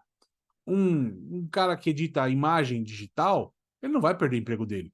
Ele vai precisar mais clicando telinha, ficar clicando na foto, isso ele não vai fazer mais. Mas o conceito de design, da ideia, do caminho que ele quer tomar para o resultado final, ainda vai ser dele. Porque ele que vai orientar e vai dar o feedback. Em um outro evento que eu participei, falavam de uma maneira bem bacana, não é a IA que vai dominar o mundo. São as pessoas que dominarem a IA que vão dominar o mundo nessa história. Então a gente tem, como empresa, como profissional, como pai de família, educar filhos, colaboradores, a que usem a IA para que produzam mais e melhor aquilo que faz hoje, tá? Nessa história toda, tá bom? Dessa forma, eu fecho os insights para vocês aqui, ó.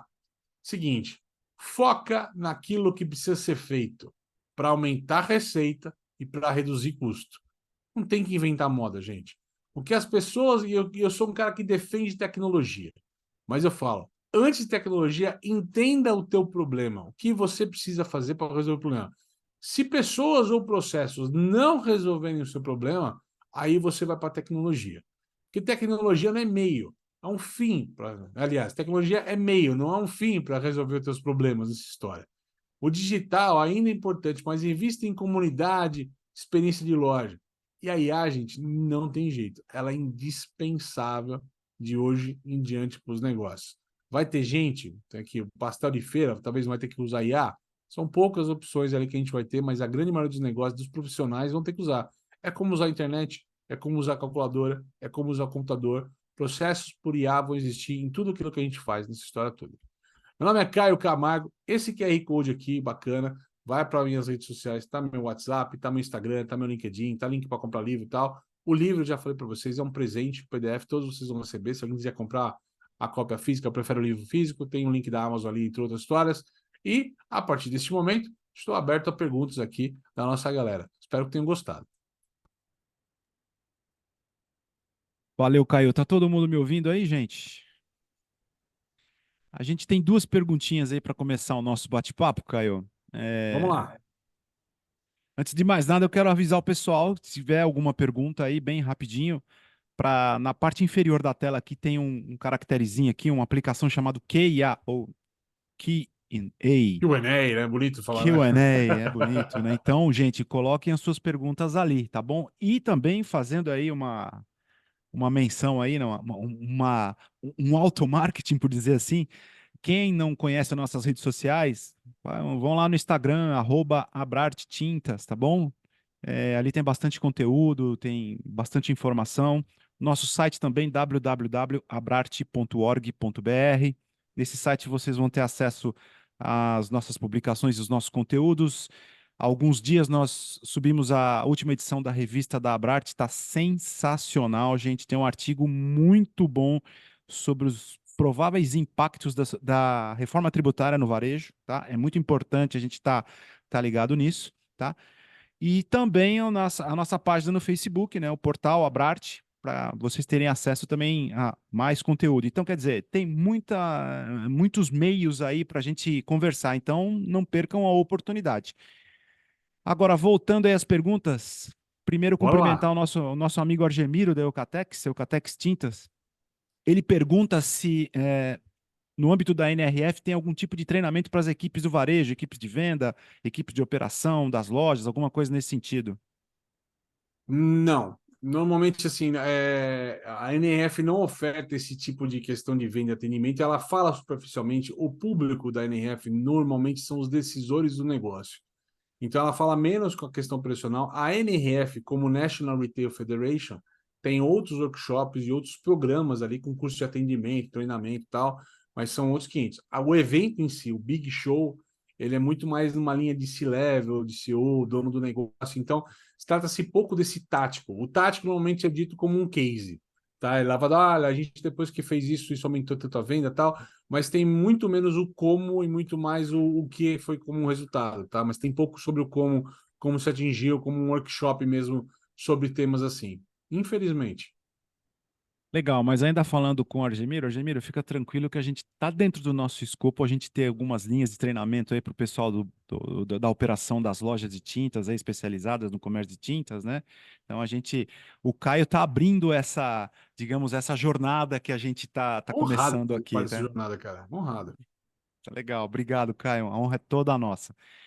E a gente também tem uma pergunta do Wagner, franqueado da Tintas MC em Cianorte, no Paraná. Obrigado pela pergunta, Wagner. O Wagner ele ficou absolutamente encantado com alguns recursos aí que foram demonstrados, e em especial aquela vitrine que tem aquela estrutura de LED muito Legal. legal.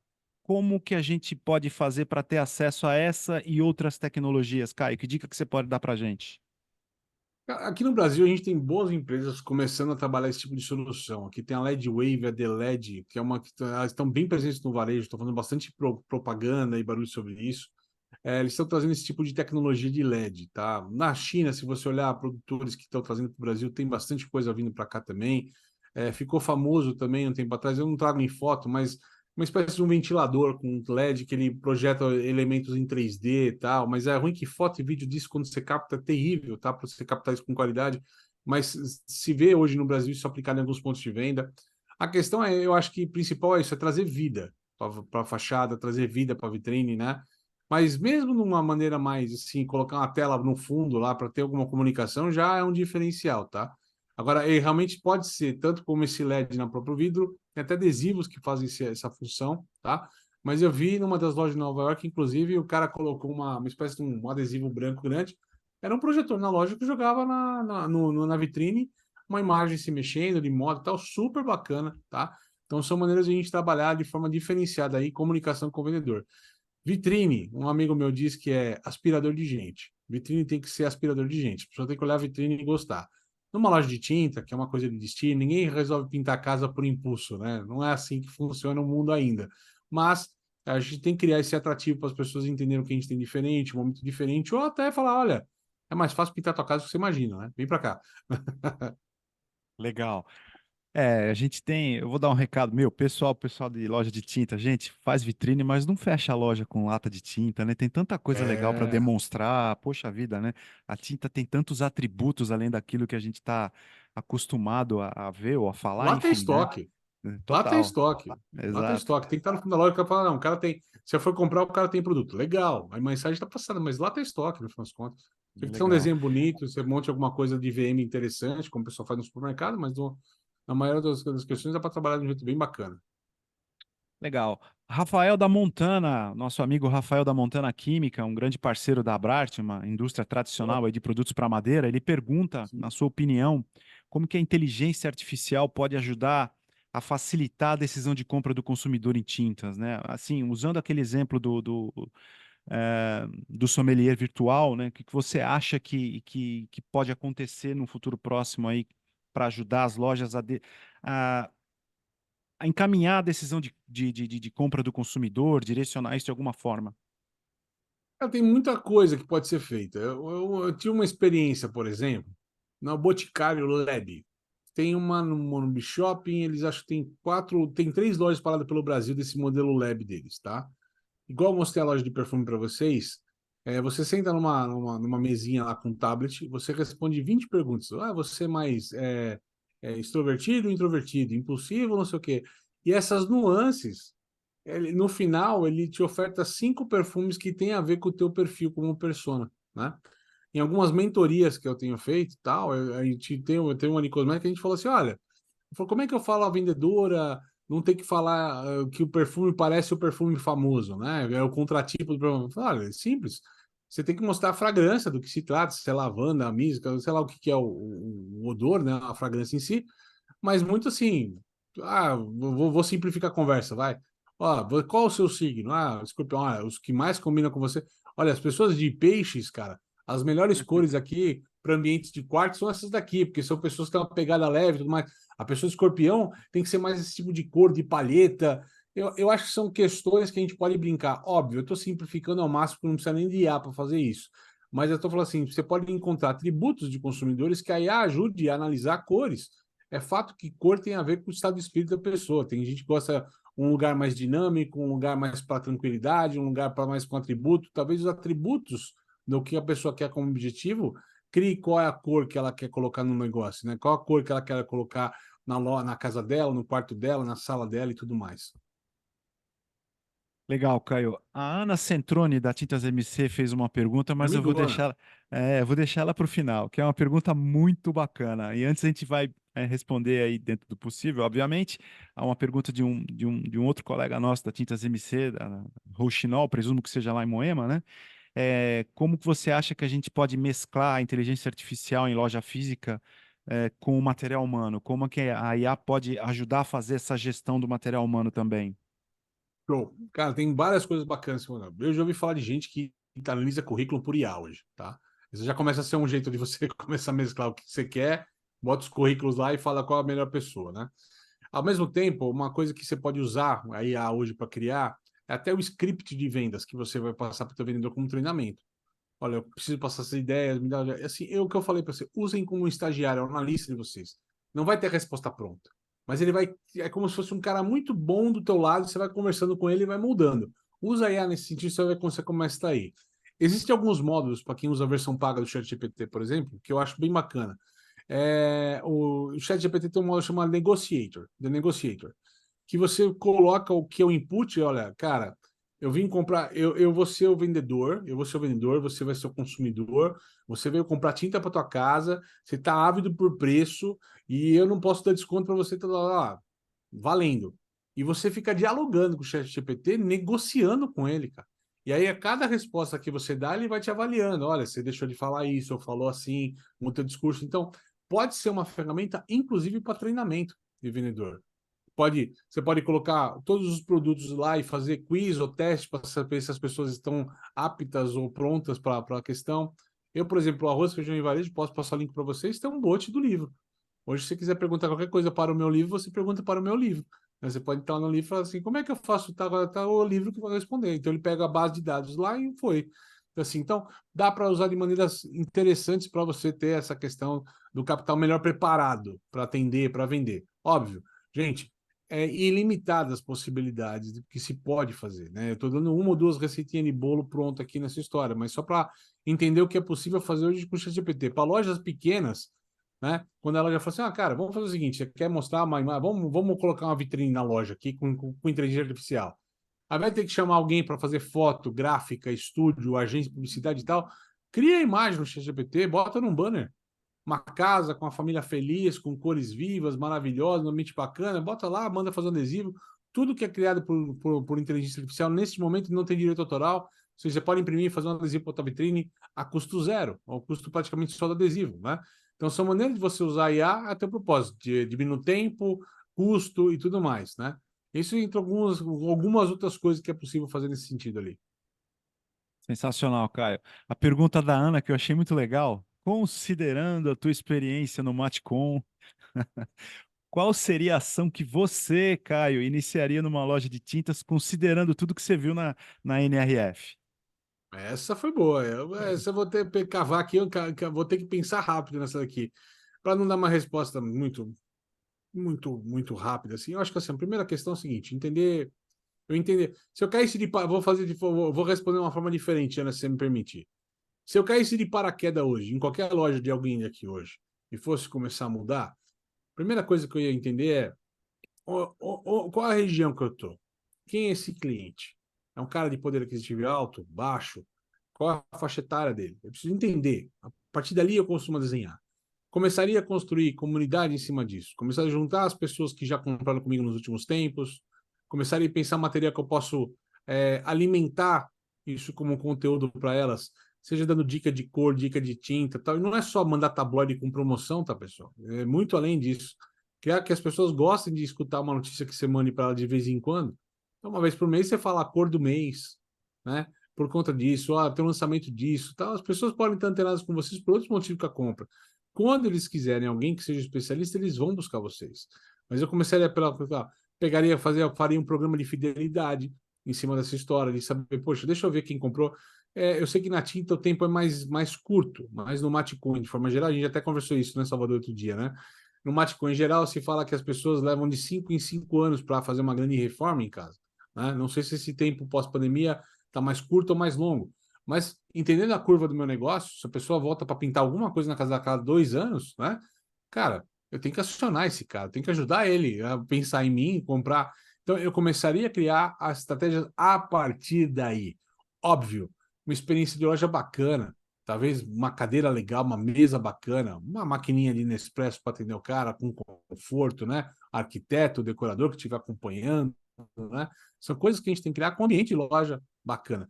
Eu tive vendo em Nova York, não tinha visto isso em São Paulo ainda, me falaram que São Paulo tem alguns assim também, estúdios de tatuagem que parecem, sim, salões de cabeleireiro de elite. Então sai aquele negócio do rock and roll, do preto, do caveira, né?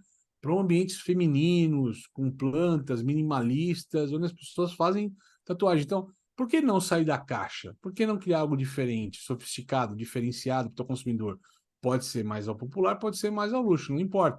Mas assim, saia do marasmo onde todo mundo faz igual, né? E a gente tem que brigar de preço, brigar por preço, promoção e tal. O mundo hoje permite a gente fazer coisas diferentes. Teste pequeno, né? Erre rápido, são os recados que a gente dá nesse momento aí para as pessoas. Maravilha. Uma pergunta do Renato Sá, que é nosso diretor na Abrarte, né, o CEO do Grupo Renato. Aliar, da qual a Tintas MC faz parte. Ele já foi algumas vezes na NRF, né, e com um grande fornecedor do setor de tintas. E ele pergunta quais as empresas que levam varejistas, se você faz parte ou fez parte de alguma comitiva. A gente como Varejo Cast, a gente tem um grupo fechado. Podemos até pensar um abrate aqui nessa história tal, fazer para algumas missões até mais específicas do segmento de vocês, por exemplo. A gente costuma levar Senacs e Sebrais, né? E para essa missão em Nova York, para outras missões também que a gente faz. A ABF, por exemplo, FEICOM, são missões que a gente costuma fazer, grupos que envolvem tanta técnica. Aqui no Brasil hoje, eu diria os maiores grupos ainda é o BTR Varese, né? Você tem o grupo da Gouveia de Souza, um bom grupo também, o Varejo 180, acho que os três que eu recomendaria mais tranquilamente para alguém estar indo para Nova York como experiência. Óbvio, players menores ou players medianos tal, existem outros grupos, a AGV tem bons subsídios, Sebrais, quando mandam pessoas também tem subsídio Senac, Sebrae Senac no estado, então são caminhos aí possíveis que possibilitam. Subsídio do Senac do Mato Grosso do Sul, gente, foi um absurdo, foi acho que quase 60% do subsídio. É uma baita de uma oportunidade, mas foi Mato Grosso do Sul, né? Então depende da tua localidade, da tua região. Às vezes eles abrem para outros estados também, mas vale a pena ver o radar. Agora, para a Bart, a gente está aberto a conversar alguma missão específica de vocês a qualquer momento. Tamo juntos. Eu acho que eu entendi agora a pergunta do Renato. Eu também. Vamos pensar nisso no futuro, total.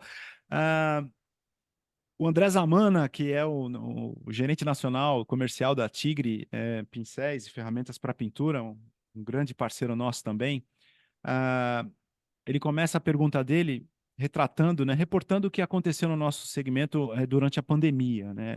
Houve uma evolução forçada ali, né? Porque Sim. o Todo fluxo, mundo o estava em fluxo, casa, ninguém aguentou ver a parede suja, né? e a loja física, num dado momento, também não podia receber cliente. Então, o pessoal teve que Exato. sair da caixa e criar ferramentas aí e teve uma migração para o digital, né? A pergunta dele, como esses eventos, como a NRF, pode apoiar a gente na evolução do mercado e dos seus participantes, indústrias, varejos, enfim, criando essas conexões para, digamos, aprofundar mais o aporte tecnológico aí como alternativa para a venda da loja física também. Assim, não deixa de ser um privilégio ter estado em 11 edições sequenciadas. Eu falo assim, é um privilégio porque eu posso analisar menos a foto e mais o filme. Eu consigo analisar a evolução dessa conversa, tá exatamente isso. Então, assim, a minha recomendação aqui não é apenas uma NRF, né, mas estar atento a todos os movimentos, né, noticiário e tudo mais, para entender a evolução das questões. Tudo acontece por consequência de um fato, né? Então, assim, a gente tem que descobrir o que está ocasionando quando a gente fala que vai automatizar o mundo, que está botando o robô em todo lugar, o que causa isso, né? Essa é a curva importante a se entender, porque isso vai denotar o futuro da coisa. Isso ajuda a gente a dar o passo à frente. Assim, eventos como o NRF, como o FEICOM, Revestir, tô tentando lembrar alguém mais focado de tinta agora, realmente eu não tenho ninguém, nenhuma empresa, nenhuma feira de tinta no país assim muito forte que eu conheça, mas são eventos que tem que estar no mercado, a gente tem que escutar o mercado, não dá para ficar preso só o que acontece no nosso umbigo, na nossa rua, porque as coisas, às vezes assim, os segmentos de mercado, às vezes eles são devastados do mapa por coisas além do mercado. Por exemplo, locadora, loja de foto, loja de disco. Não foi um concorrente que matou. Não foi o algo mais barato que inventou. Não foi o marketplace que matou. Foi a evolução de tecnologia, a evolução do mundo, a evolução da sociedade, né, que tornou esses negócios hoje coisa de nicho. Ainda tem uma loja de vinil que é caro pra caramba para quem gosta de vinil hoje, mas é um negócio de nicho, né, cara? Então, e a gente conta as histórias de administração, né? A Kodak poderia ter tido o filme digital, mas tava um negócio lá, imagina, e a gente igual um ombro para foto digital nem a pau, né? É a vida. Então, assim, às vezes um lugar diferente. Né? Então a gente tem que estar atento aos movimentos do mercado que as pessoas querem comprar. Tem menos sobre segmento de tinta e mais sobre como as pessoas compram. Mais sobre o que elas querem, mais sobre como a gente atende os desejos dela. Essa é a Legal. Parece que foi combinado, mas a pergunta do Ricardo da Tintas Palmares, que é o nosso ex-presidente, ele pergunta, a pergunta dele é muito baseada nisso que você acabou de dizer, né? Considerando a tua experiência tanto na NRF como pela tua passagem e expertise no Matcom, que dica você acha que a gente teria para aplicar no negócio varejo especializado em tintas, mas no que diz respeito a uma loja relacional? Eu gostei do termo que ele utilizou aqui. Criar relacionamentos dentro da loja de tintas, né? Baseado na tua experiência e com o que você já viu na NRF. E só fazendo um adendo, Caio, antes de você responder, você citou uma coisa muito interessante. Já existe um evento voltado para tinta dentro ou ao lado da Expo Revestir, que tem Sim. crescido bastante, né? Agora a gente tem a House Decor Show, que é um evento específico para tintas dentro da Revestir. A primeira edição foi o ano passado e foi um sucesso. Então, se o pessoal que está nos ouvindo aqui, nos vendo do varejo de tintas, não tinha conhecimento, procurem aí no Google House Decor Show, que o credenciamento já está aberto e vai ser uma feira muito legal. Mas voltando aí à pergunta do Ricardo, eu vou repetir, né? De modo geral, o que efetivamente se aplicaria para termos efetivamente uma loja relacional, na sua opinião? Vou usar a minha expertise não de especialista, mas de consumidor, né? Por que as Boa. pessoas vão numa loja de tinta hoje? Tá? Eu acho que assim, primeiro que elas acham que por ser assim, o home center, né, que é um segmento que hoje tem um ponto de interrogação grande, né, em cima do que faz, quem é, quais são os players, tudo mais. mas assim, de uma maneira geral, o vendedor de tinta é o especialista, cara, nos detalhes. Talvez o que melhor vai saber me fazer uma curadoria de produto, né? Curadoria de como eu faço, o que eu tenho que levar para casa, né? Eu vou usar aquele slide que eu usei aqui do Brooklyn Running Company lá, né? São especializados e inovados. É isso. Nosso negócio é. O Home Center vende um monte de coisa, vende a casa pronta, e o nosso negócio é tinta, cara. Se o teu problema é resolver tinta, vem com a gente. A gente vai falar o que, como, de que jeito e qual que é a melhor forma para você. Escolhe as cores, compra com a gente, é tranquilo. Então, a curadoria, o atendimento é essencial, cara. Porque bom, eu sou arquiteto de formação, mas eu falo assim, olha, eu prefiro uma loja horrível com bom atendimento do que uma loja maravilhosa com atendimento ruim, certo? A gente gosta de atendimento. Então, assim, comece pelas pessoas que vão receber as pessoas, como elas vão atender as pessoas. Isso vai criar o grande negócio. Essa curadoria, esse atendimento especializado, de fato conhecer. Porque, de fato, o maior desafio para qualquer varejista hoje é criar vendedores que saibam mais do que os próprios consumidores. Porque, dado o nível de informação que se tem hoje à disposição, o consumidor chega mais preparado na loja do que o próprio vendedor. Não importa o segmento. Não importa o segmento. Porque o vendedor está meio nas nuvens, achando que faz aquilo 10 anos, não precisa aprender mais nada. E o cara que está pintando, está buscando um produto novo, diferenciado para ele, e viu 1 trilhão de vídeos no YouTube explicando coisas diferentes e vai desafiar o vendedor.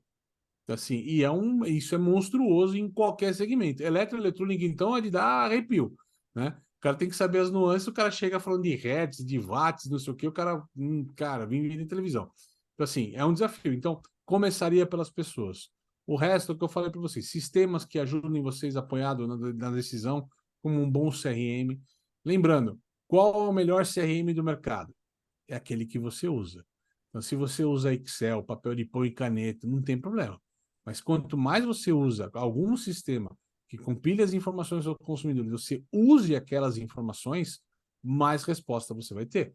Então, assim, não importa qual é a marca do teu sistema, se é bom ou ruim, se é caro, se é barato, mas usa alguma coisa para começar a entender quem que compra com você e como você responde. Eu fico impressionado quando eu vou pelos rincões do país, falando com varejistas de vários portos e segmentos. Quando a gente fala de gestão de negócio, por exemplo, os caras não sabem o que é o ticket médio. Por exemplo, se eu perguntar para todo mundo que está aqui qual que é o seu ticket médio, talvez alguns me respondam: ah, é entre 80 e 100, por exemplo. Estou dando um número fictício. O que eu falo? Se você acha que é entre alguma coisa e outra coisa, já está errado. Porque ticket médio é um número exato com 2 casas decimal. Então, assim, a gente já começa por ali. E assim, quando a gente fala de gestão de negócio, de vender mais, eu não necessariamente preciso vender mais. Se eu souber aumentar o ticket médio com uma outra marca, ou com um agregado de produto no PA, que é peças por atendimento, eu já consigo vender mais no final do dia. Então, assim, só que para fazer isso eu preciso de gestão.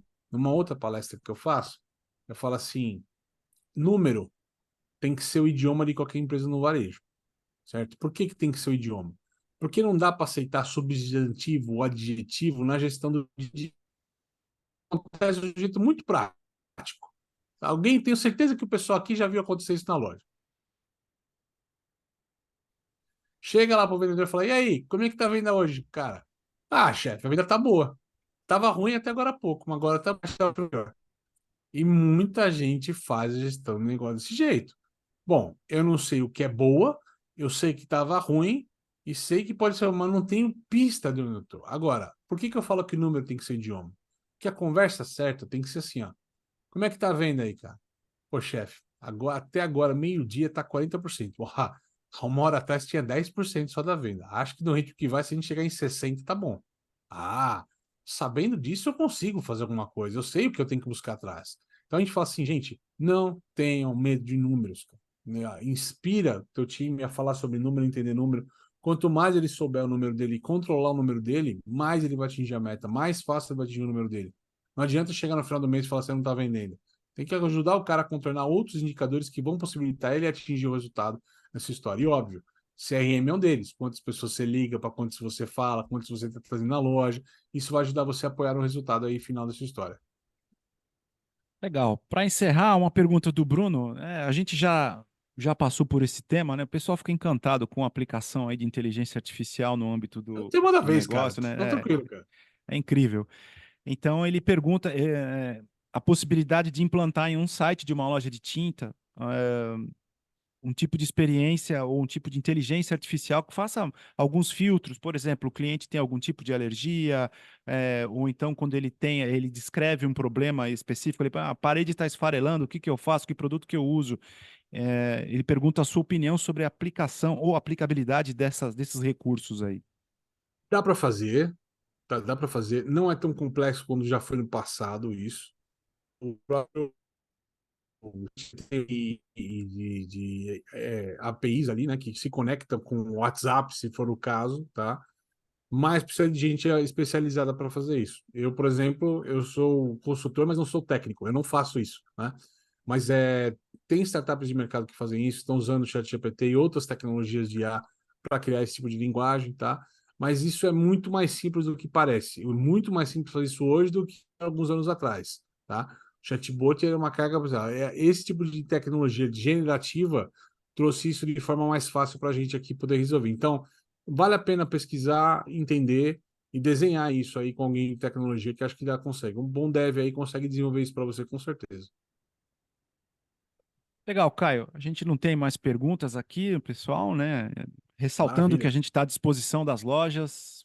Entrem lá nas nossas redes sociais, no nosso site. A gente está à disposição para conversar, para a gente discutir, dar soluções. A gente tem um pacote de serviço para colaborar com os lojistas aí na gestão. Mas eu acho que esse primeiro passo aí no sentido de criar um canal educativo efetivo na Abrarte está sendo muito legal. Muito obrigado por você estar aqui com a gente, tá certo? Foi uma Eu honra. queria falar, ó, quero ver essa galera toda comigo aqui, lá no Instagram, pelo menos aqui, @CaioCMGO, compartilha as fotos, vou postar tudo, quero todos vocês amigos aqui comigo. Sensacional. É isso aí, gente. Não vamos deixar de lado. E para encerrar, eu queria convidar a nossa presidente, a Valquíria Teixeira, para dar as palavras finais aí. Val, por favor. Obrigada, Salvador. Caio, que maravilha, muito obrigada. Quanta Eu que agradeço. informação, quanta novidade, para conhecermos e tentar encaixar dentro das nossas necessidades, tá certo? Espero que tenhamos despertado a vontade de cada um em pensar um pouquinho fora da caixa e visualizar um futuro promissor para cada uma das nossas lojas dentro do nosso mercado de tinta. Muito obrigada, Caio, foi maravilhoso, sensacional. Obrigada a todo Eu que mundo que agradeço. esteve com a gente até agora. Caio, encerra. Obrigado. Aí, pessoal, a gente se vê em breve, ó. Uma dica para você também para acompanhar lá, vou fazer um merchan nosso aqui do podcast. Vai lá no Spotify, escreve Varejo. Meu compromisso é se aparecer Varejo Cast em primeiro para você, você tem que escutar a gente. Toda terça-feira e quinta-feira tem episódio falando tanto de tendências na terça-feira, quanto das notícias do mercado na quinta-feira. Tá bem bacana, espero que gostem de acompanhar a gente também por uma mídia diferente aí, que é um podcast. Eu, como seguidor do podcast, eu recomendo muito, vale a pena, gente. Gente, muito Vale a pena. obrigado. Boa noite a todos.